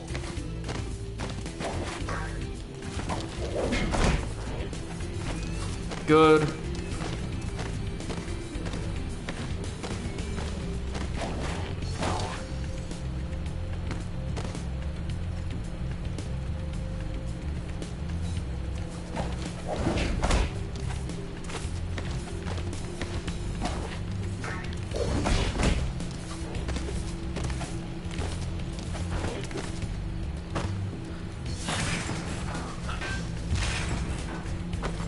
So we actually have a really content-rich and kind of deep discussion going on in chat that I'm sorry to say I've largely missed because I've just been fuming over these stupid Dragon Egg challenges. But, like, so sort of what people are saying, like, between MC and Nugget is like, well, really what MC says we're in an era that has nothing to do with innocence, like a post-2008 era, probably not too different than when far-right movements rose in Europe. And MC says we're in an age where we criticize the past heavily to avoid looking at the present. Not entirely sure that's universally applicable. I can certainly say, like, speaking as, like, you know, a historian, that's not at least what we try to do. We try to look at the past and not just criticize it, but also dissect what elements of, like, not just stories that we tell, but experiences that we have are beneficial and detrimental, and how each can inform, like, the choices we make today in a positive way. You know, what can we emulate? What should we avoid? That kind of thing. And of course, like professional scholars, we can only make recommendations. And ultimately, our recommendations aren't good or bad. Hold on. Nugget says, I guess it makes us feel like, look how advanced we are and how far we've come and how tolerant we are, yet unfortunately people are still just as racist and bigoted as ever, and we've barely advanced at all. But at least we're calling it out now and trying to hold people accountable now. Definitely. I would say that's a huge thing, like in the wider world, as well as when it comes to, like, historical memory. We're, like, generally, and I would say now, from what I've seen, genuinely trying to do and be better. And, like, hold people accountable in a way oftentimes that is still inclusive. Like, we want people to learn and be better, but we don't want to fulminate them over honest mistakes, which do happen once in a blue moon. And I think that's important as well. Like, this is a good time for growth and, like, greater awareness of, like, our, you know, what's a good way of putting it? Like, the mistakes of the past. Well, sometimes, I shouldn't say mistakes, the atrocities of the past, willfully committed, and how we can, like, well, since you can't really correct a lot of things like that, do your best to not reproduce them, and also to repair the damage they've caused in certain situations. I think so.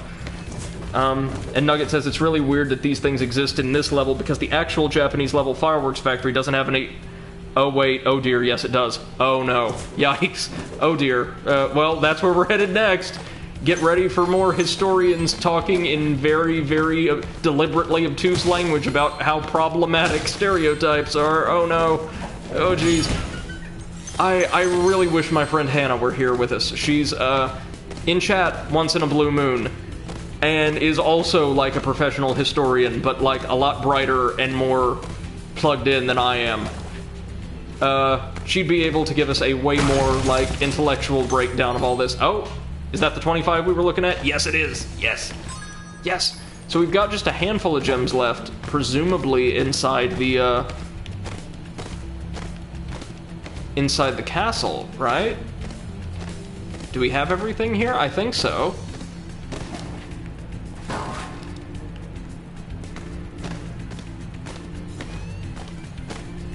MC says, I agree for historians, but the popular view often differs, I would say. I think it all depends on where you're at. Honestly, where you're at and who you're talking to.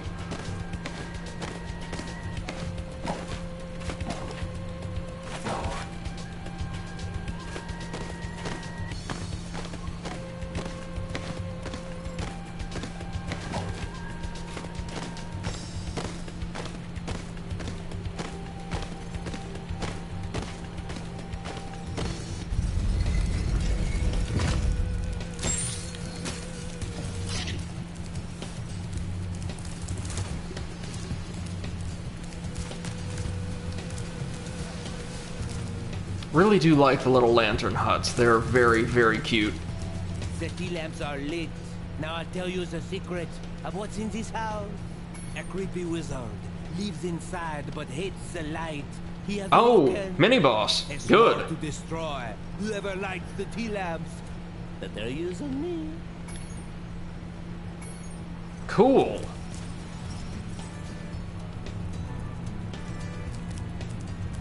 It's a sleepy Rhinoc wizard. Oh, that's adorable. Oh, I know what to do here. Or not. We're supposed to ram these back? Okay.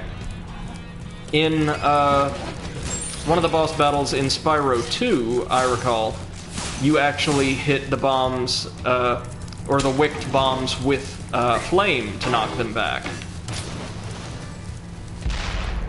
Oh, and we've got to be really precise with those. But it's not a dangerous battle, so I'm alright with taking my time and learning.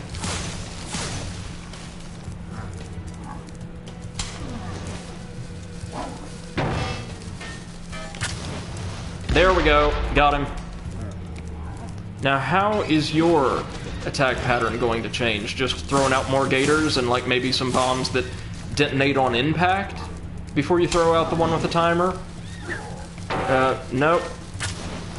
Oh, yep, still connected. That's alright then. Come on, two more. I appreciate that we have way more mini-bosses in this game. That's greatly appreciated.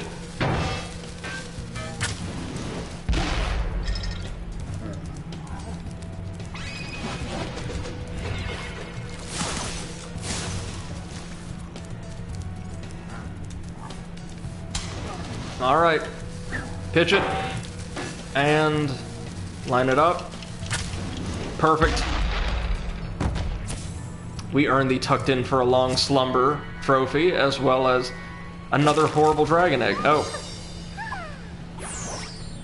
You must be so proud. Alright.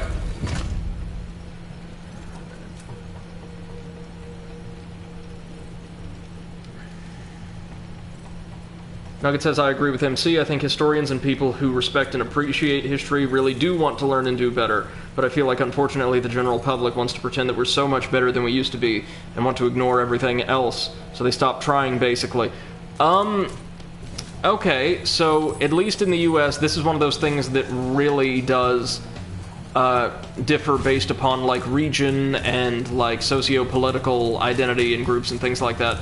There are people who try way more than others, and in fact, there is a very large contingent of people who personally advocate. It's a strong, like, social and political stance for them.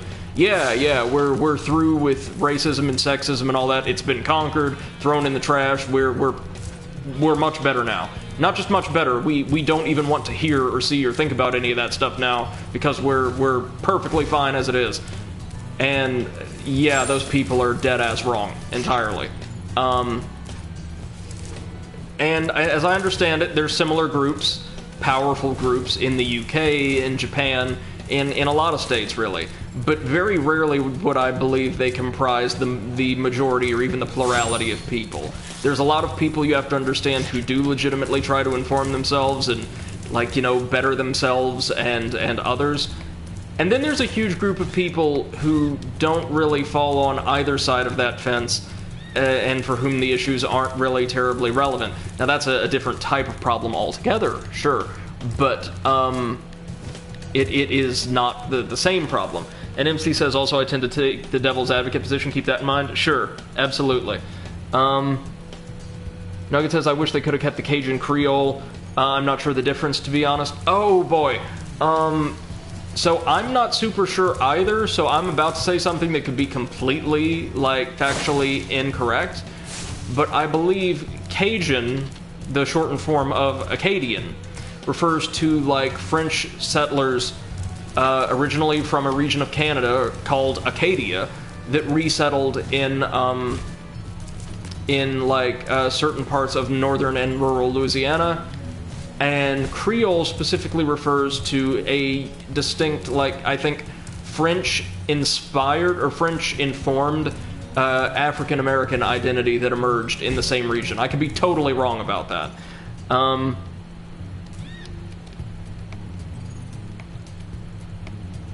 I think. And Japanese blend, but maybe just changed other stuff? I don't know, that might raise more problems, so I guess this was the simplest solution. It was, or if they just would have leaned more heavily into the and I say this with no small part of bias because I'm, like, partially Cajun myself. If they would have just leaned heavier into, like, the Cajun cultural influences as they, like, redesigned the stage, I think that would have been really cool. Oh no. We're missing just a few gems. I want to gather those gems. Then I want to just leave this swamp behind. It's a really cool stage, but we have spent too much time here, what with what I'll charitably call a puzzle with the mushrooms earlier.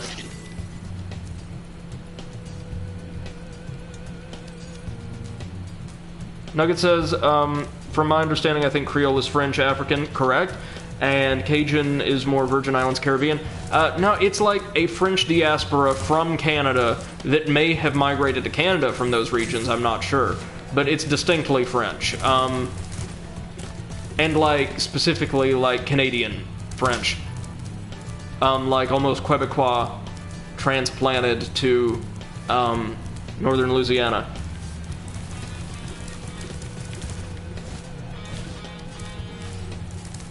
Okay, so we're still missing quite a few gems, 31 to be exact. And I'm... Yikes! Sleuthing around for what we can find. This might actually be a good time to just break out the old Sparks radar to see if... Yeah, just to see if they were in, like, one of the side paths. And they are. They're over in Sheila's area. Probably missed, like, an alcove high up. Nugget says, my sister works for the city of New Orleans, specifically the French Quarter, so she'd be able to answer very well. That is so cool. My mom's from that area, and always wanted to take me, but we just never have made time. We'll definitely have to now that, or once the world decides to, like, stop being terrible for a minute, and allow us to get out and around. Okay, what do we got here? So we've already seen that, right? And that was the secret path we opened up already. I'm half expecting the gems to be on top of one of these little towers, but obviously that's not it. Well, what happens if we smack you down? Nothing. You're just like a red herring for the other puzzle, I would assume. Okay, okay.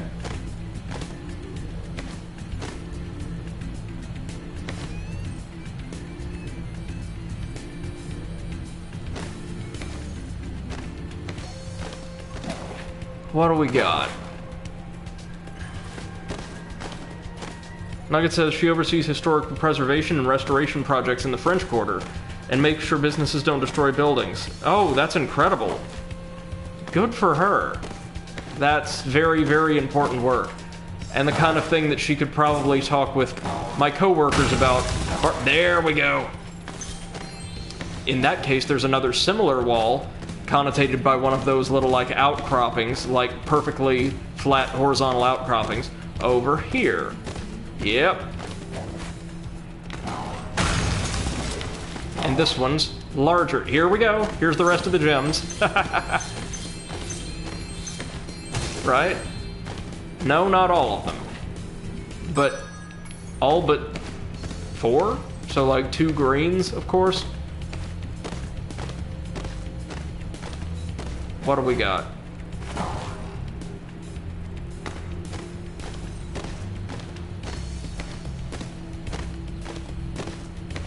Oh, there it is. There it is. That is an archway. That is an archway if ever I've seen one. Oh, that always feels so satisfying. Good stuff, y'all. Nugget says she ugly cried for hours and hours when Notre Dame was in flames. It was bad. I've been trained to pronounce it like the football team / college, which people will become furious with you if you pronounce Notre Dame, for the record. Oh, that must have been rough. Yeah, it was a rough, powerful thing to watch.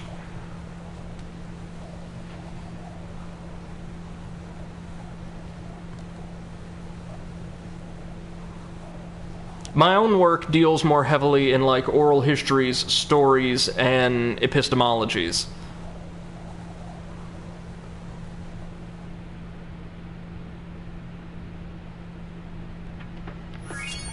Oh, that's right, MC, you're a native French speaker, if I'm correct, right?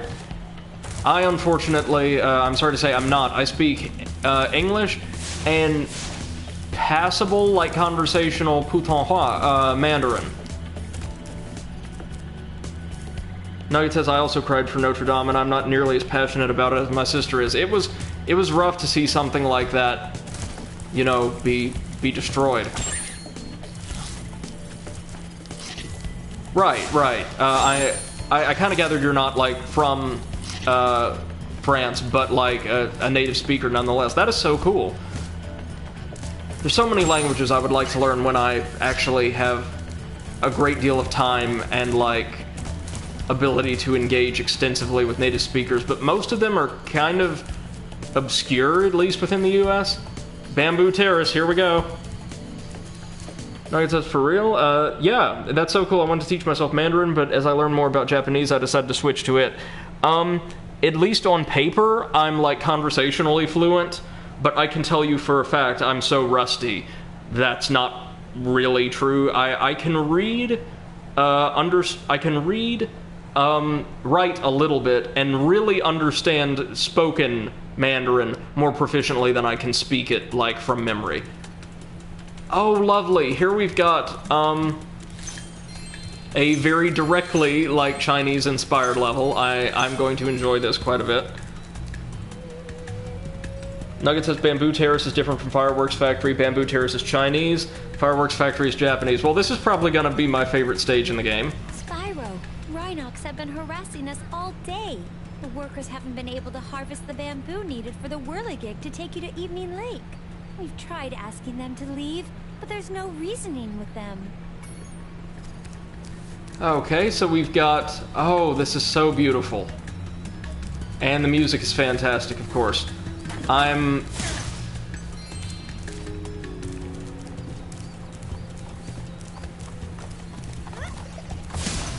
about to, like, just be fanboying all over the place for this stage. MC says, I always wondered if this level inspired Kung Fu Panda. I don't know, but this particular image, like, I can see that, definitely. This image, like this smug little panda, reminds me terribly of, a character from, like, a fairly popular Disney cartoon that aired, like, on Disney Channel and its affiliates when I would have been in, like, very early adolescence. Yeah, I think the show was called Yin Yang Yo or something. Yes, and this reminds me of the design they used for the elderly, lecherous Master Panda in that series, Master Yo, I believe. It was a very strange show. One of the recurring villains was a magical horse modeled after James Brown, for whatever reason, who had a magical horn section. I always just thought that was so, so cool. Pushing that boulder was hard work. But as soon as I've caught my breath, I'll return to collecting bamboo. Pushing boulders is quite hard work. It's another one of those situations where I think, like the dialogue reminds me of a Peppa Pig narrator for some reason. Oh, this is so cool, this is so cool.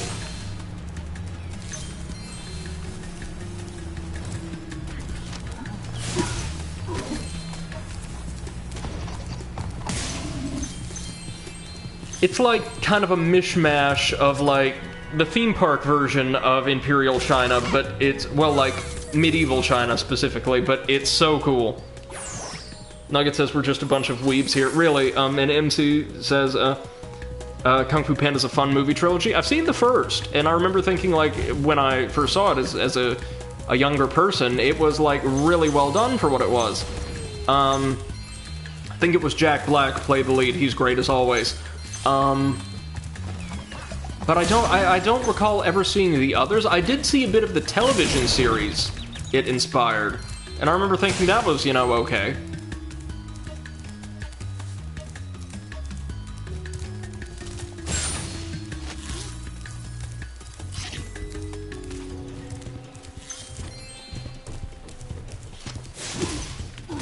Okay, so they're going to clear obstacles for us. We've seen this kind of level design many, many times before. Save the NPCs so they can open routes for you, but we've seen it before because it's effective.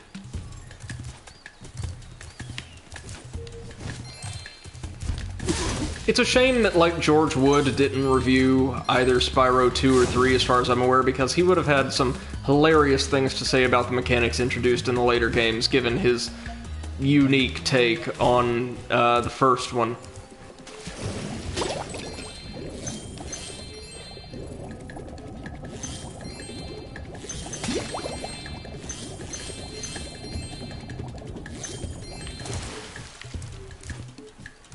remember, kids, Spyro was nowhere near as groundbreaking as Crash, and also, it should be docked points in a formal review because it wasn't Crash 3, which wasn't even released at that time. So, Nugget says, I told you you'd love this level. Well, you're absolutely correct. I adore this. Just...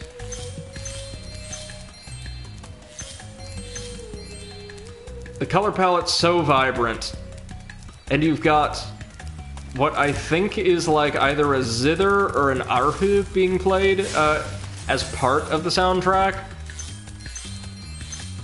The soundtrack doesn't use like exclusively Chinese instruments, I don't believe, far from it. But there's like little flourishes here and there that are like, again, inspired by traditional Chinese music.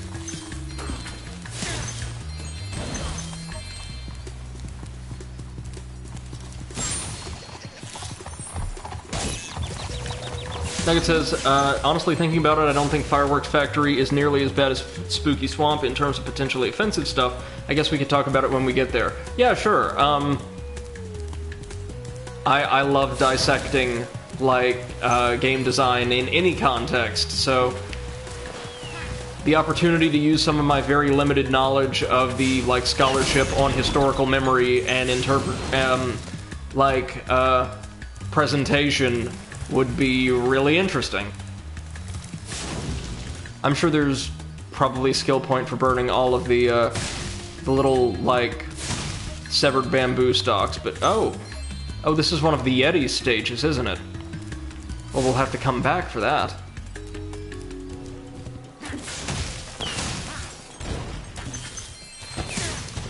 Also, like, just to amuse everybody, I'm going to keep posting, like, sporadically some of my favorite George Wood reviews in our Discord from time to time, because I've been, like, mainlining them in my off time while I read, and they're amazing.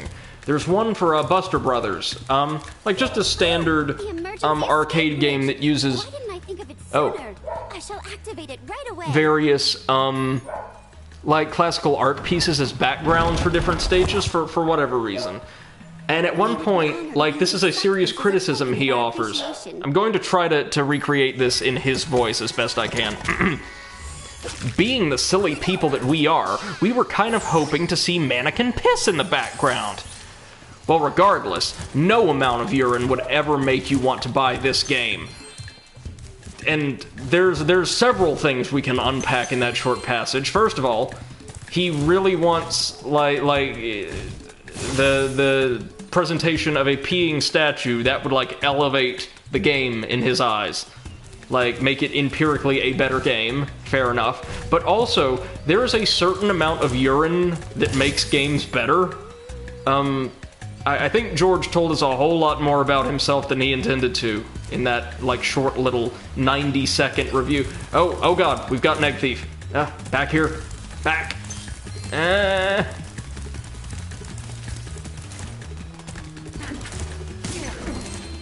Oh, that one had a tenor. Good stuff. Oh, that one got stuck on a ledge. Not gonna complain. Let's not forget about our vase. Nugget says, I think it's important to be able to have open discussion about things. It upsets me when people don't even want to talk about it and pretend it doesn't exist. True, very important to be able to have open, honest, and oftentimes, like, somewhat, maybe less than comfortable discussions about, like, historical phenomena and memory. I agree. And Nugget says, I got distracted for like half a second, now I'm confused. Why are we talking about pee? I was, like, sharing a moment from one of my favorite George Wood reviews that I'm going to post in the Discord after this is over. He's talking about Buster Brothers. Like, just a standard arcade game that uses, various well-known pieces of, artwork as, like, backgrounds for different stages, for whatever reason, right? It has nothing to do with the gameplay. And at one point, like, as part of a serious criticism, he says, being the silly people that we are, we were kind of hoping to see mannequin piss in the background at some point. But, at any rate, there's no amount of urine that would ever make you want to buy this game. Which, again, the implications there are troubling. Alright, so yeah, this is one of the Yeti's stages. We'll have to come back for that.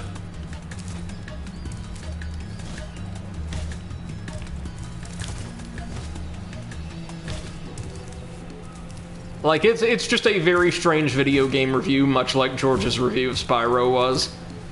Oh, and his review of Tomb Raider 2 is, oh my god, it's legendary. I'm not going to spoil it, but I will post it in the Discord. He has a very particular suggestion for greatly improving and adding real weight to the plot of the next Tomb Raider game. And it's, oh boy. Oh, it's a super flame course. Spyro. Excellent. Friends are trying to go home after a long shift in the fields. Those rotten Rhinox keep knocking them down. Can you save the panda workers? I can try. Please hop aboard. Make sure to toast the Rhinox, but not my friends. Oh, is this going to be like a... Yes, it's going to be a turret section. Yes. Okay, I can do this.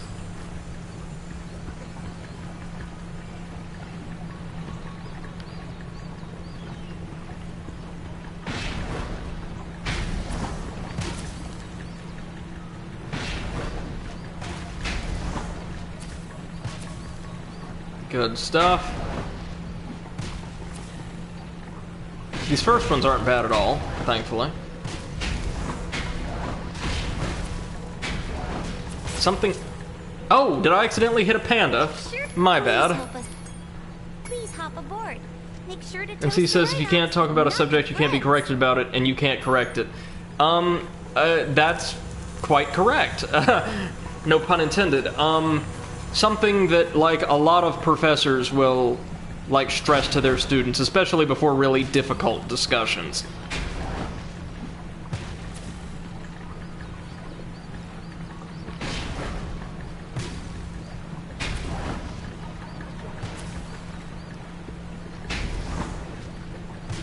Okay, let's try not to roast the actually very high maintenance bears this time.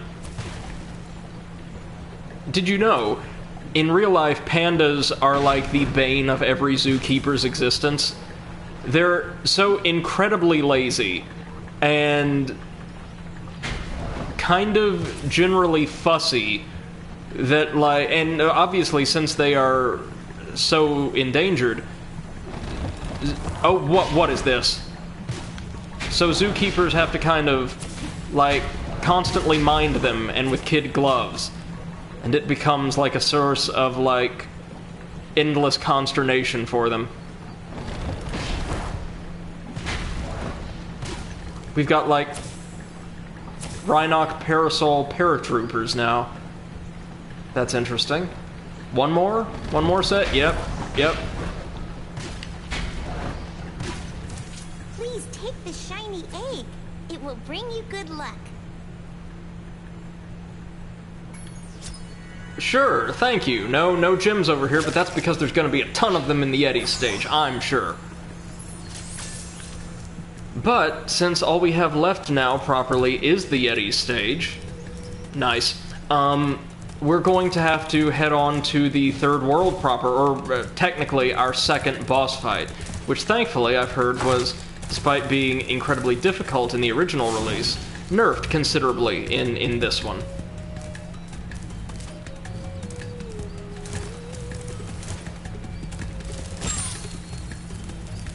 So it shouldn't be too bad.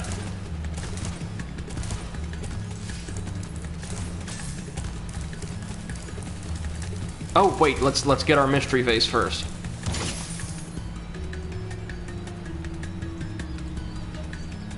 Looks like there's a few more gems we can snatch out beforehand, like those, for instance.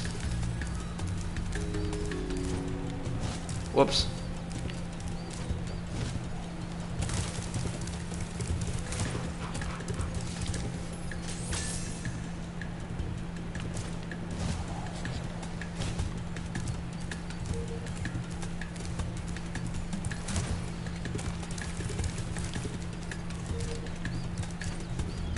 Where are we at? It's one of these tiny little cottages, like right around the side. Where are we at? Maybe a bit further toward the entrance?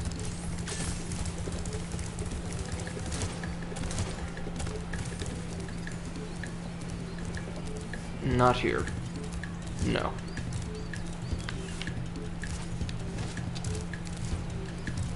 Well, hold on, while I'm up here, let's try gliding over there and gathering up those gems while we can.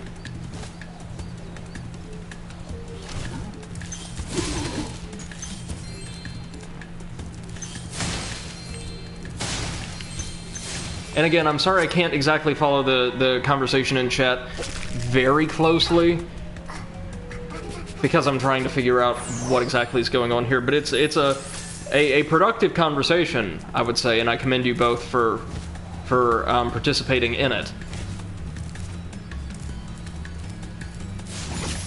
Once more, right? Yeah, yeah.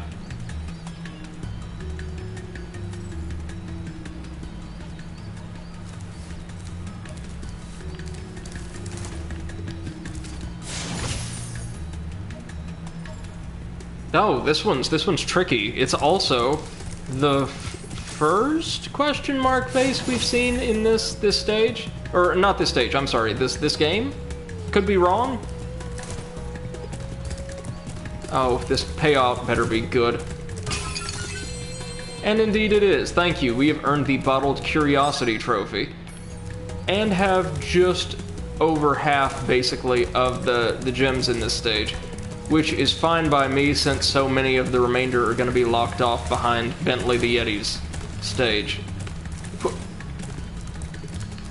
Right? There's, like, nothing else we can, like, just snatch easily. Yeah, that's fine. Whoop.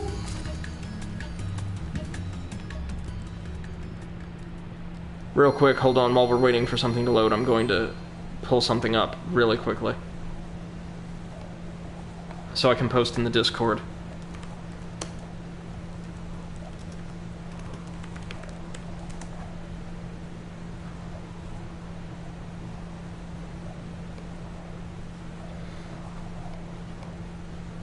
Another great episode of gaming in the Clinton years. Let's head on over to the whirly cake.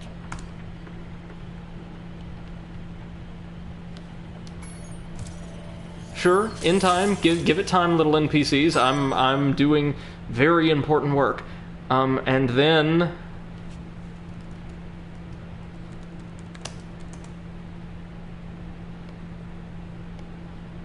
the second one was just uploaded with the description, "What is wrong with this guy?" I think that's pretty accurate.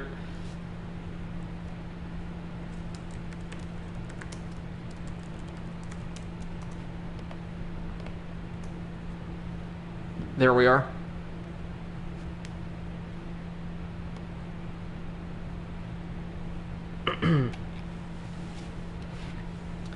Okay, so no.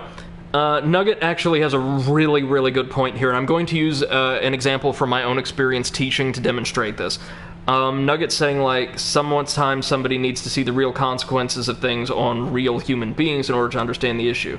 Yeah, so, like, very general descriptions in history books, or, like, a sanitized, generalized version of an experience might be, or I'll say this, it often is effective in communicating the importance or the effects of certain things to audiences. But it becomes so much more real, for instance, if you provide them with documents or other accounts that were what we would consider primary sources, right? Things actually from like a contemporary period, and especially those that were created by individuals who were actually affected by that kind of experience. For instance, when I was working under one of the most experienced history professors in our department, my first semester working as a TA, when it came time to address the great tragedy and legacy of Japanese-American internment camps in the U.S., our instructor, or like my supervisor, the student's instructor, assigned a very short, simple book called Farewell to Manzanar. And it was a full, open, and honest recollection of the internment camp experience as relayed by someone who was detained there with their family as a small child. So what it was like growing up in and sort of around that experience, and how it affected their perception of their self and their family and their whole family dynamic and their identity as a Japanese American and what that meant to them after leaving the camp, and how that like changed that whole like pantheon or like range of experiences.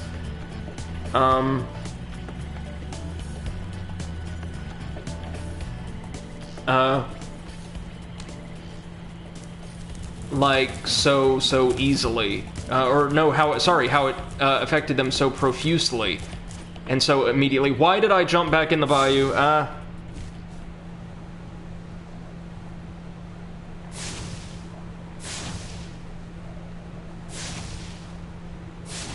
So I will say we're like tiptoeing on like the periphery of what's probably like permissible for a stream like this, but not crossing over it yet, I wouldn't say. Just be very, very, very careful.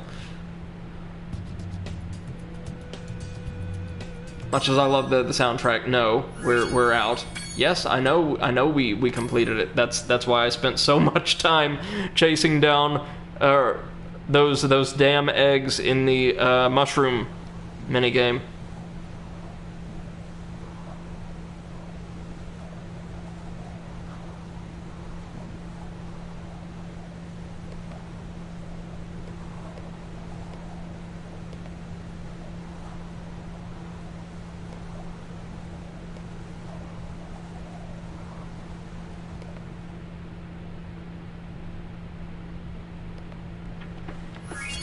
Okay.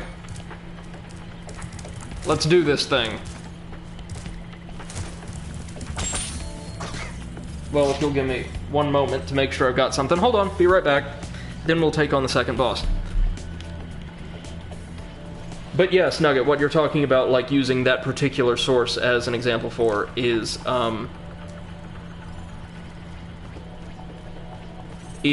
exactly what I'm talking about, in the same way that Farewell to Manzanar affected a lot of my students. Sources like that can be way more effective than like just a rote description in a history book.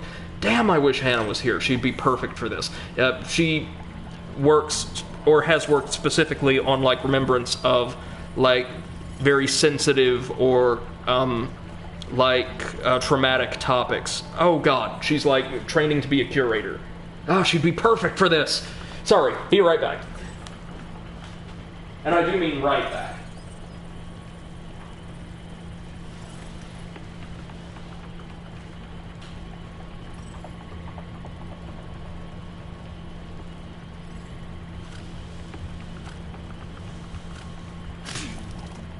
Sorry, just making sure I had my phone with me, and I just saw that a Let's Play channel I really like and try to follow as closely as I can, though they upload so frequently, just uploaded an episode of a Kingdom Hearts Let's Play titled Eat, Sleep, Ass. I just want to be able to appreciate that out of context.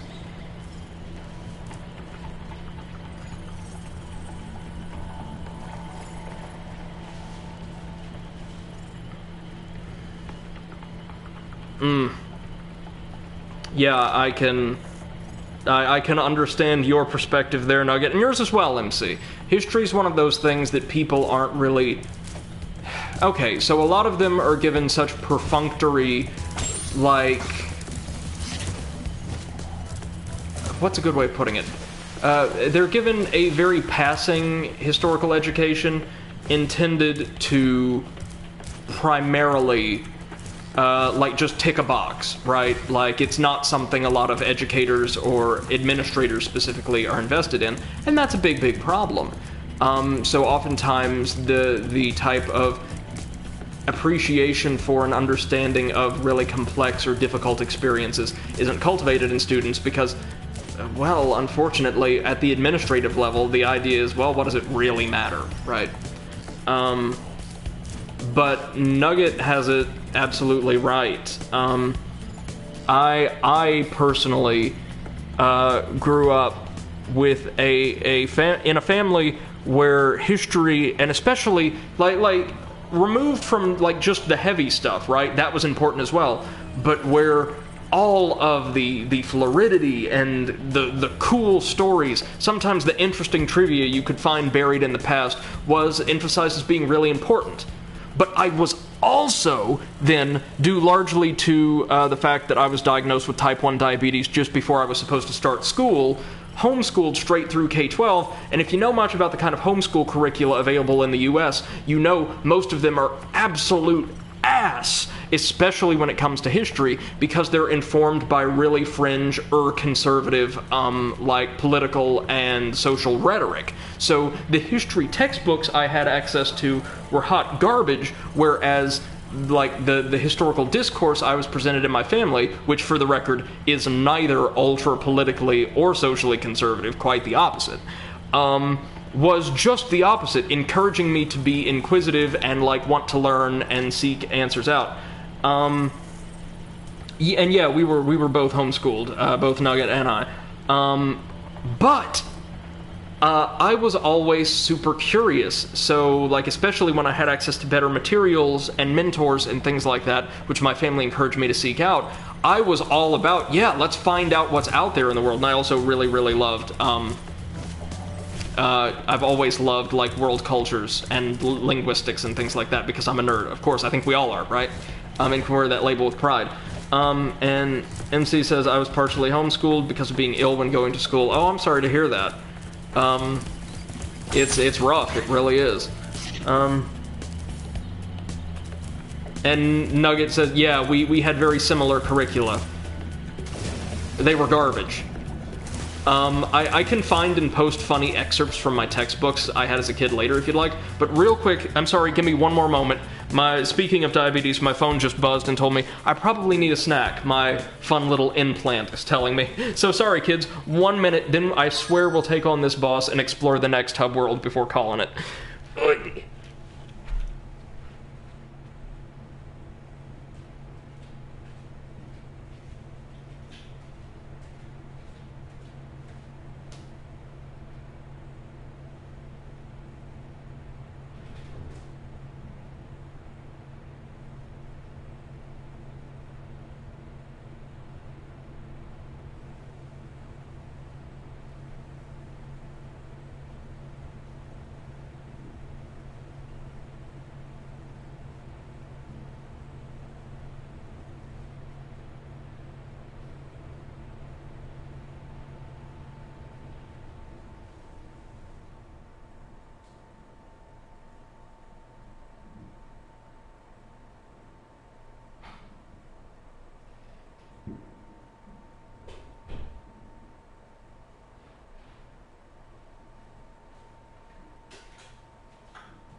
So sorry about that.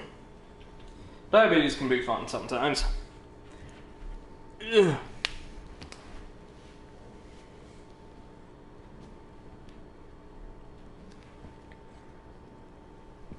So speaking of role-playing, in my free time, I've actually been really digging into, like, the source books for the Pathfinder setting, because, like, of the D&D-ish settings, I find it to be far and away the most compelling. Better than, like, any edition of Dungeons & Dragons I've read, actually. Welcome back, thank you very much.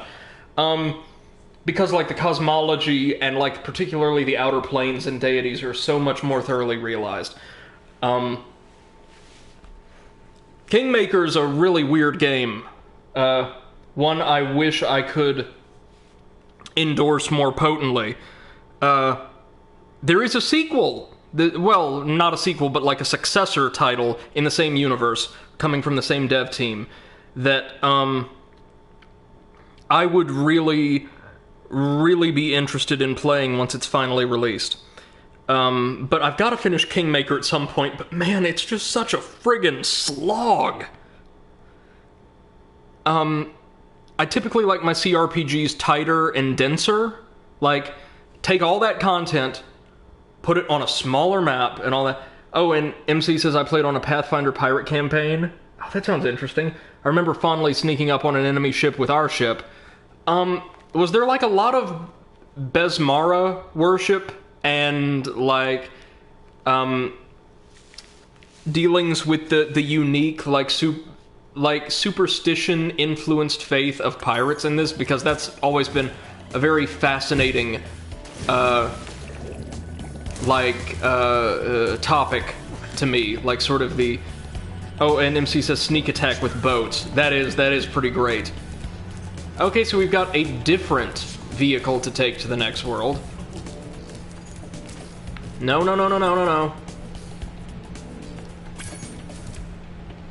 Oh, there was a ghost ship. Oh, hell yeah. The whirligig is ready to take you far away. Just jump aboard. One of the things I really like about Pathfinder is each of its 20 main gods has both a herald, so like basically a demigod that serves them directly, but also a servitor race of like ethereal outsiders. I absolutely adore them, because they're all really strange. They're not like just, oh, an angel dedicated to this guy, or this goddess has like her own like species of weird humanoids. Like the god of law and cities and development and all this, basically the god of empire, both like the positive and negative sides of development, has a servitor race of basically fully intelligent, like perfectly knowledgeable and fluent in many, many languages. So like polyglottal, like little, not ponies, but metal small horses that are able to engage in like really complicated trading and banking procedures, and are like little clerical workers, but for some reason baby iron horses. They're adorable. Nugget says Evening Lake, Evening Lake, Evening Lake. My favorite homeworld by far coming up. I'm excited for that. And MC says, we didn't explore much of the world, unfortunately. Scheduling issue made us stop. Oh, that's a shame. Like, that's the worst part of, like, in-person tabletop role-playing, is, like, just scheduling out that huge chunk of time every week to be physically present. Alright, let's do this. We've unlocked the one small step for Dragon, or Dragonkind trophy. Now we're entering Spike's arena. MC says we did it online. Okay. Nugget says the concept art for Evening Lake Reignited has been my wallpaper for all my devices since it came out. Oh, interesting. You bum, idiotic, worthless fool! I asked you to carry out one simple task, and you failed me. I should have known better than to rely on a child. But don't worry about it. I'll deal with them now. These eggs can't be worth all this trouble. Without the dragons, the magic in this world will wither away. Without magic, I'll die. And so will your ever-slim chance of becoming a sorceress. Now, watch how a real sorceress... So she's like leeching magic from the dragon eggs, it would seem. From this cage, you merciless miscreants! How would you like some dragon for lunch? She's running out of guards very quickly. Why, if I had my club, you'd all be in full...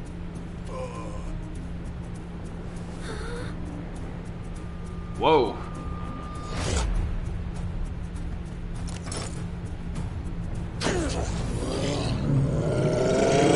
Okay, I like this design.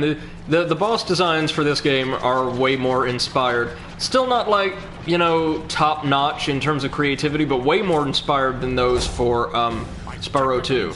Oh, Lord. Would attack you here, so I flew in to help out.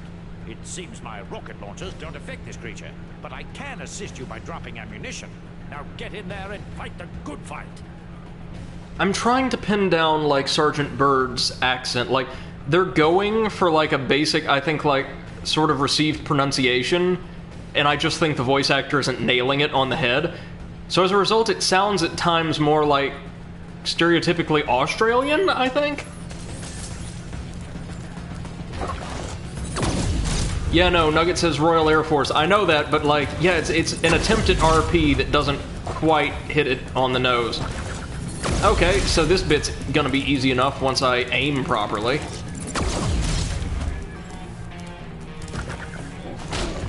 Basically just doing what we were taught to do while fighting the mini-boss in the swamp.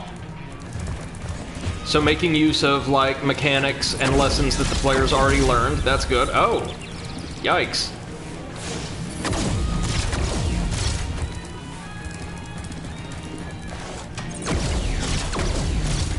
Okay, what do we do with you? Oh, we don't.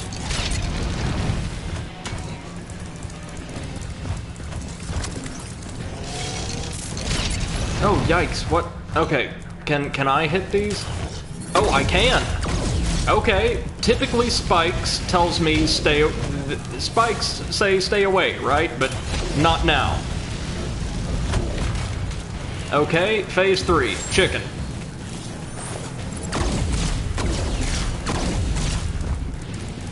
Okay, what do you do? Supercharge? Anything? No? No? Oh, crap. Oh, yikes. Oh, no.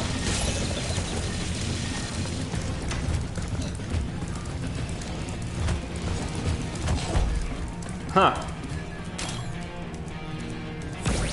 Okay, so we just spit these, like normal projectiles. Gotcha. Alright, that's not too bad then. Okay, Sergeant, right over here. That is a chicken, but much appreciated all the same. Huh. Nice.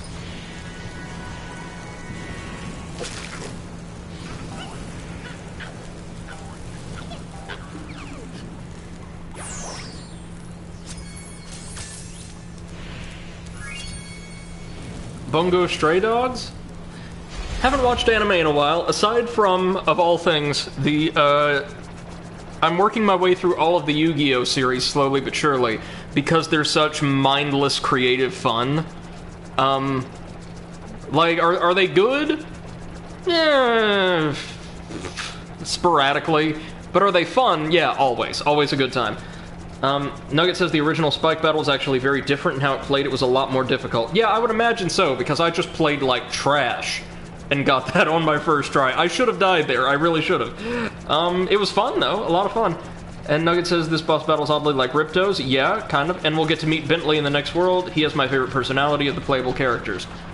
I think I can see what kind of trope they're going for with him, but yeah. Listen to me, Dragon. Spyro, this is serious now. The sorceress is planning a trap for you, and if she catches you, believe me, you don't want to know what she's going to do. Look, I promise to take good care of the rest of the eggs. I mean it. Just take Hunter and go back home before... I can't say it. Just go. Bianca character development. Yep, it's good we're getting some more of that, I will say. Oh, we're fueling up a rocket for the next one. Oh, are we going to space? That sounds lovely. Could do with a bit of space. Outer space is one of those themes that I don't think Spyro's explored yet.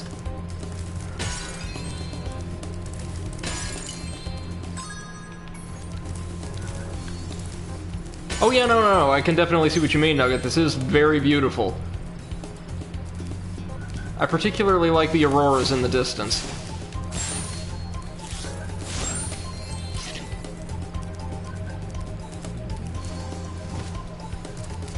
Oh, right off the bat, we've got an underwater portal.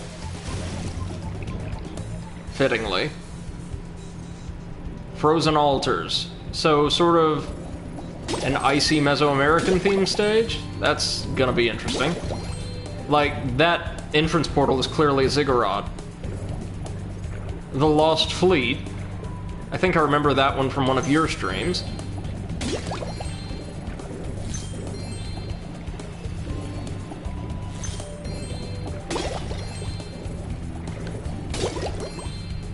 Tons of tinners hidden in bottles.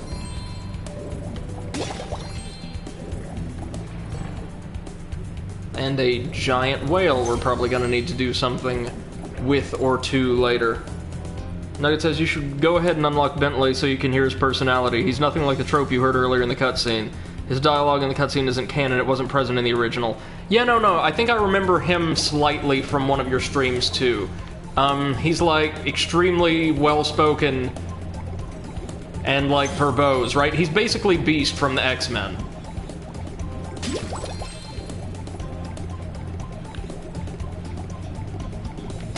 There we are. Now what do we do with you? Why are you? There we go. Jonah, oh, that's kind of cute, actually. Oh, and now it's not. Oh, he's not even making contact with the surface. Oh no. Oh no. Okay.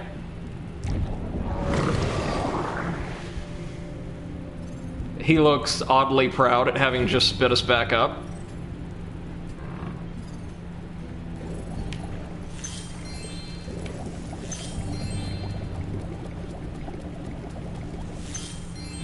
There we are. Oh, we've got two more. So the Honey Speedway and Charmed Ridge.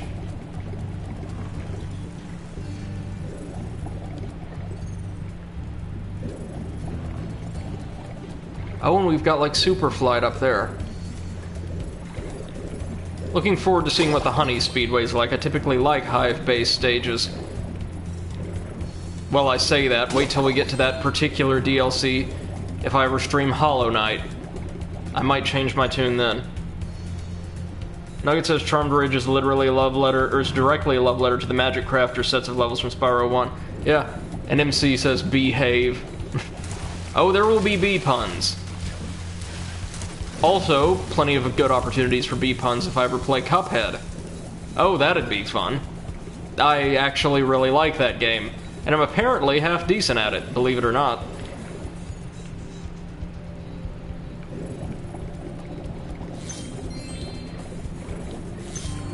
Here's the fireworks factory.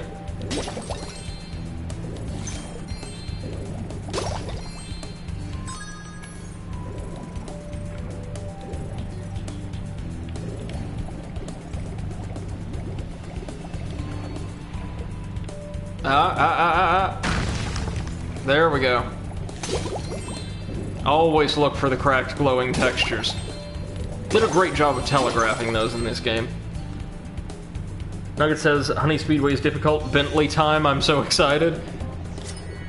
We'll get to him probably not long before we have to cut the stream, but we will probably get to him.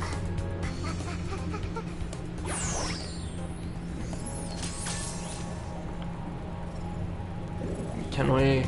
No, no dice. Nugget says telegraphing. That's the word I couldn't remember for literal days.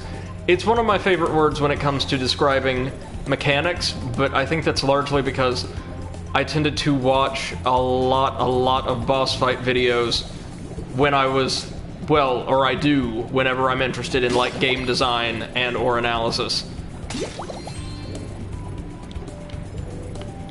Okay, what do we got? What do we got?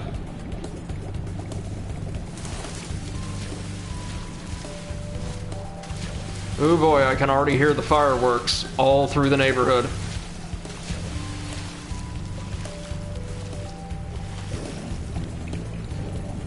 It's gonna be a loud night, y'all.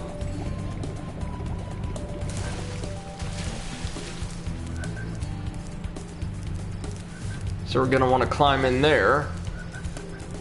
This looks like it's also a pretty lengthy hub world. Like, there are more stages here, I believe.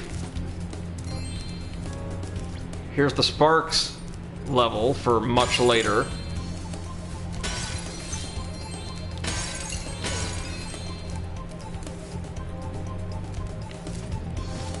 Okay. Egg over here, yes, yes. Oh, you dropped the concept art in the Discord? Oh, yeah, that is very nice. Very, very nice. How many do we have left? 2.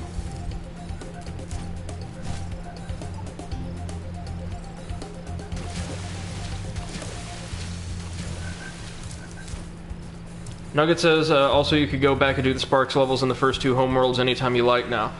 Nice. I'll probably do so at the start of the next stream, then. The only requirement is beating the boss to do the Sparks level for that homeworld. I gotcha. Thank you for letting me know. I thought it might have been like a post-game thing, or... Hi again, Spyro. This power-up can make you invincible, but only for a short while. Use it to get by these flame spitters. You'll find an egg when you get past them. Nice.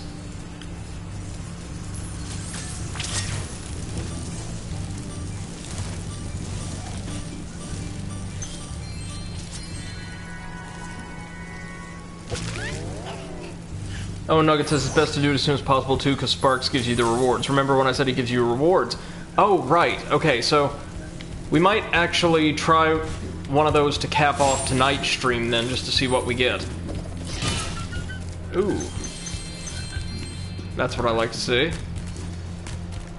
And this must be Bentley's prison, or hereabouts, anyway.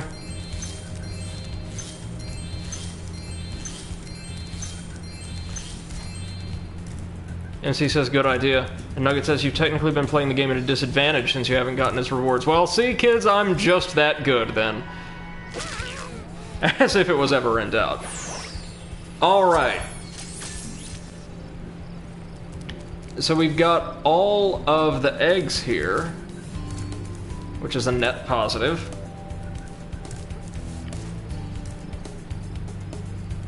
But I'm also trying to find, like, the companion level. I would free Bentley. Just give me a minute. I'll try and see if I can't find him. Oh. No.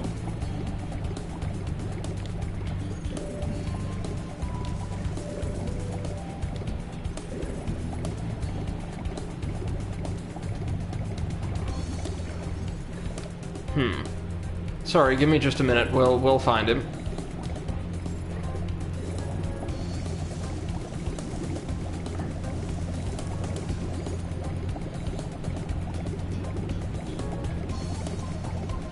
Not there.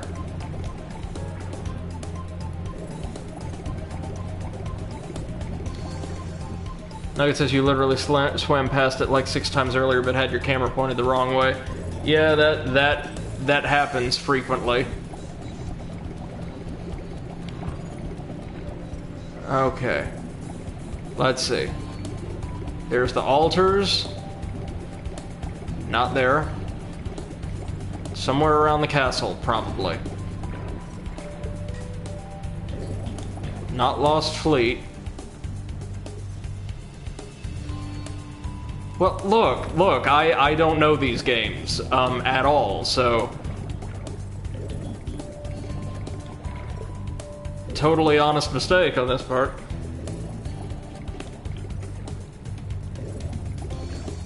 No.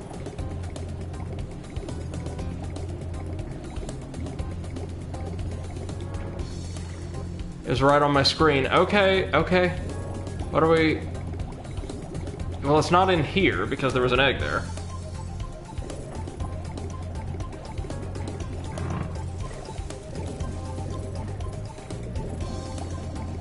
Ah. No, that's our shortcut. This is my problem. I, like, map out an area mentally, and then if I have to go back and look for, you know, what's the one thing that isn't there, or what's the one thing I missed, well, it doesn't jump out at me because, well, no, I know this area, and so clearly it's not there. Yes, yes, yes, I know.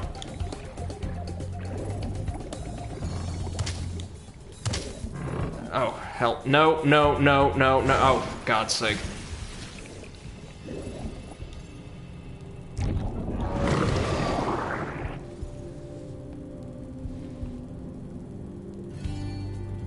Okay, where are we? We gonna...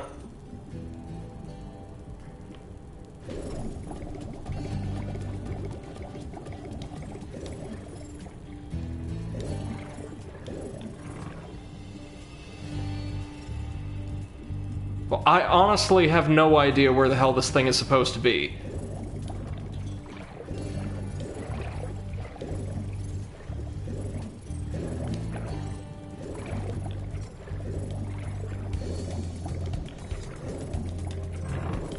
Nope. Oh, got a gem. That's nice, I suppose. Near the start. There we go.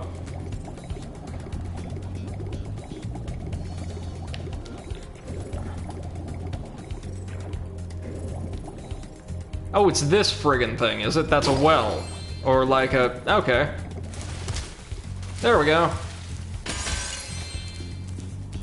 And is this also where we're going to find... Yep, the rest of our stuff. Yeah, just wasn't expecting to see something there. The sorceress has a real prize on her hands here. It took 24 Rhinox to capture this dim-witted furball, so you better believe he's not going to get out cheap. That's fine, we've got the cash. Where are you getting all this money, Spyro? And we've unlocked the small cost to bear trophy. On the ground, is it? Is it? Ah, what do I care? It's mine now.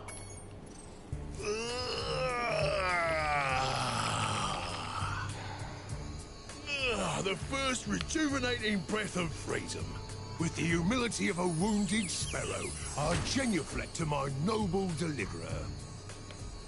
Yeah, I like this guy. Yes. After all, it was I who let you out. Why, you brazenly avaricious, duplicitous, larcenous ursine! Now hold on.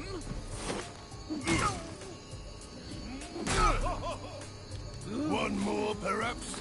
At least. Please do afford me the sublime honor of enjoying your visitation in the nearest future. Yeah, sure. Yeah, he's pretty great. But now that that's done, finally, we can pop on over to the first world and try out its Spark stage. To conclude this wonderful stream, we've made so much progress.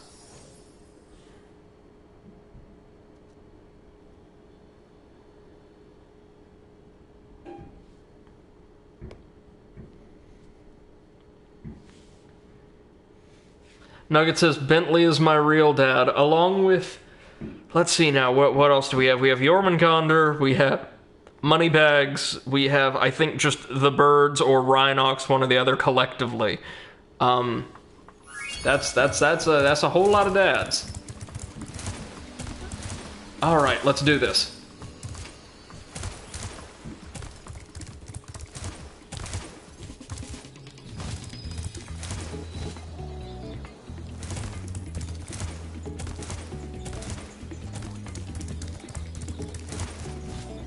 Yeah, here we go. Zoe's here. Spyro, I found an egg, but only Sparks will be able to reach it. There's a small hole that leads to a crawdad farm. I can take him there if he's ready. Okay, a bonus world. Nice.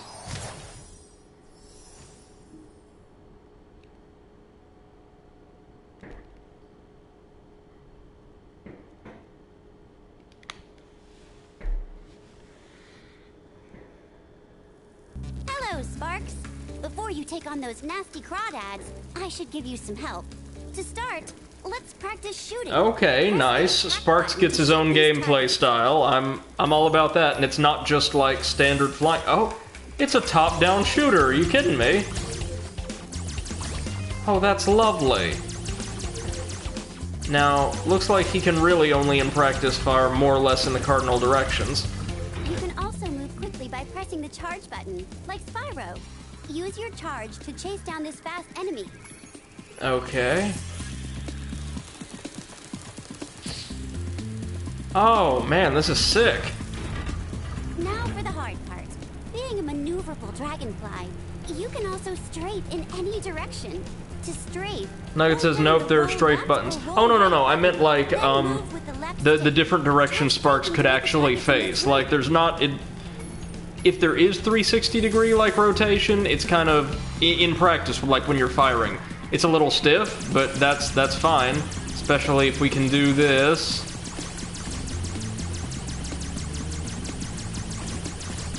Real quick, what do we have? We have 200 gems and a single egg. Gotcha. It's 8 directions, yeah. Sorry. Just like in the dragon world. Not just the cardinal directions then, but like octo-directional. Just eat any power-up butterfly, then press the jump button to use that power-up. Your power-up is shown in the top right of the screen. So it's a basic little top-down shooter, perfectly fine. And Sparks is packing heat. Got it.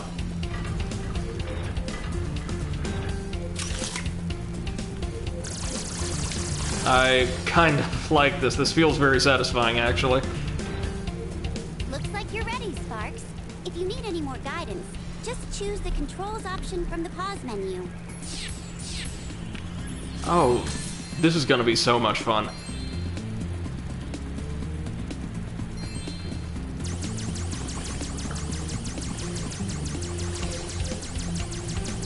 Nugget says Sparks gets me heated. I'm really liking this, gonna be honest.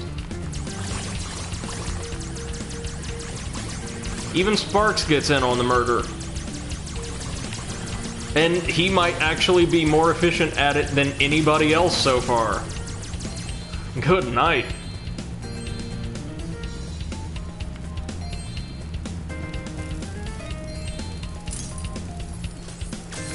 Ooh, here they come.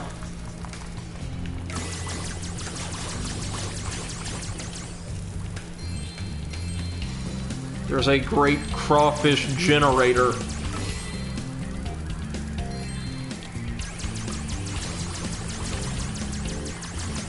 Yeah, yes. The more of these different gameplay styles I encounter, like, the more directly I believe Sly Cooper took a lot of inspiration from Spyro. Oh god. They had a formation waiting for us. Get them. Good. Now get the green key, and don't forget that little side path to the right of the red door, right? Nugget says, I hope you appreciate the tongue-in-cheek cuteness of the fact that a dragon has a dragonfly. I do. Also, the odd charm of said dragonfly getting perhaps the most violent gameplay style in the entire series. I dig that. Oh, it's boss crawfish. Or it was. We didn't eat the ability butterflies. Alright, we don't need that one. We're doing A-okay.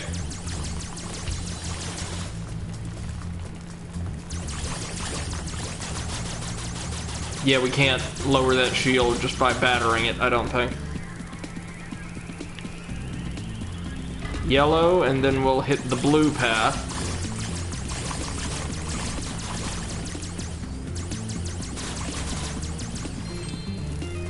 Like I says, I'm not talking about health. There are different butterflies for health and power-ups. Oh, I know.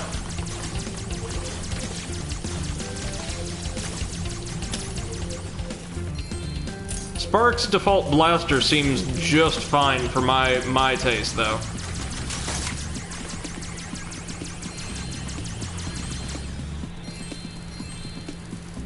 What are these, like super shots? Oh, a spark shotgun, of course. Let's see. Oh, and they rebound. That actually can be pretty useful, I bet. They rebound and do a ton of damage. Okay. Probably want to keep the rest of them in our pocket for the time being, but good to have.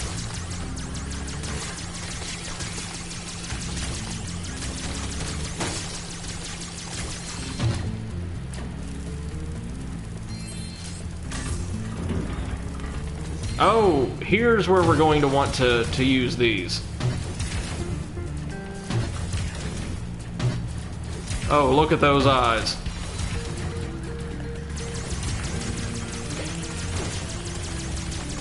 It's got faces? Are you kidding me? Oh, that's cool. Oh, that's really cool.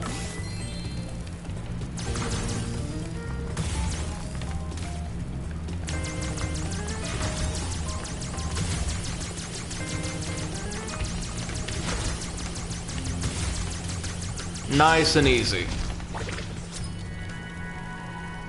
We rescued our dragon and unlocked the Who's Your Crawdaddy trophy. And Nugget says, also, Sparks' level theme is the same as the title theme for Spyro 3, which makes me happy because Reignited did away with the individual main menu select themes. I see, I see. What are we missing? We're missing a 5 somewhere. That shouldn't be too hard. It's not exactly like there's many places it could be hiding in this level, right? Oh, wait, no, if we take out... Yeah, if we take out this spawner now. Yeah, there we go.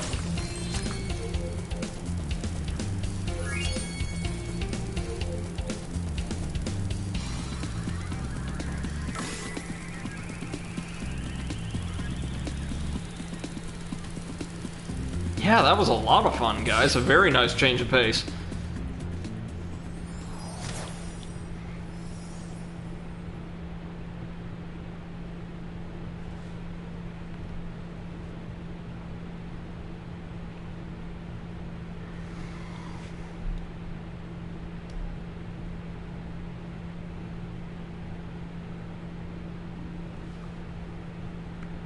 Nugget just said Sparks is my real dad. Right, adding him to the pile.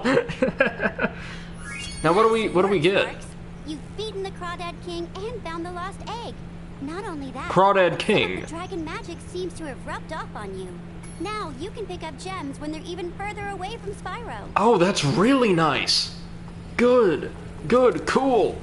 Cool. Excellent. Well, with that, folks, we're actually going to have to call it for the day, unfortunately, as I have some housework and some, like, actual work to do.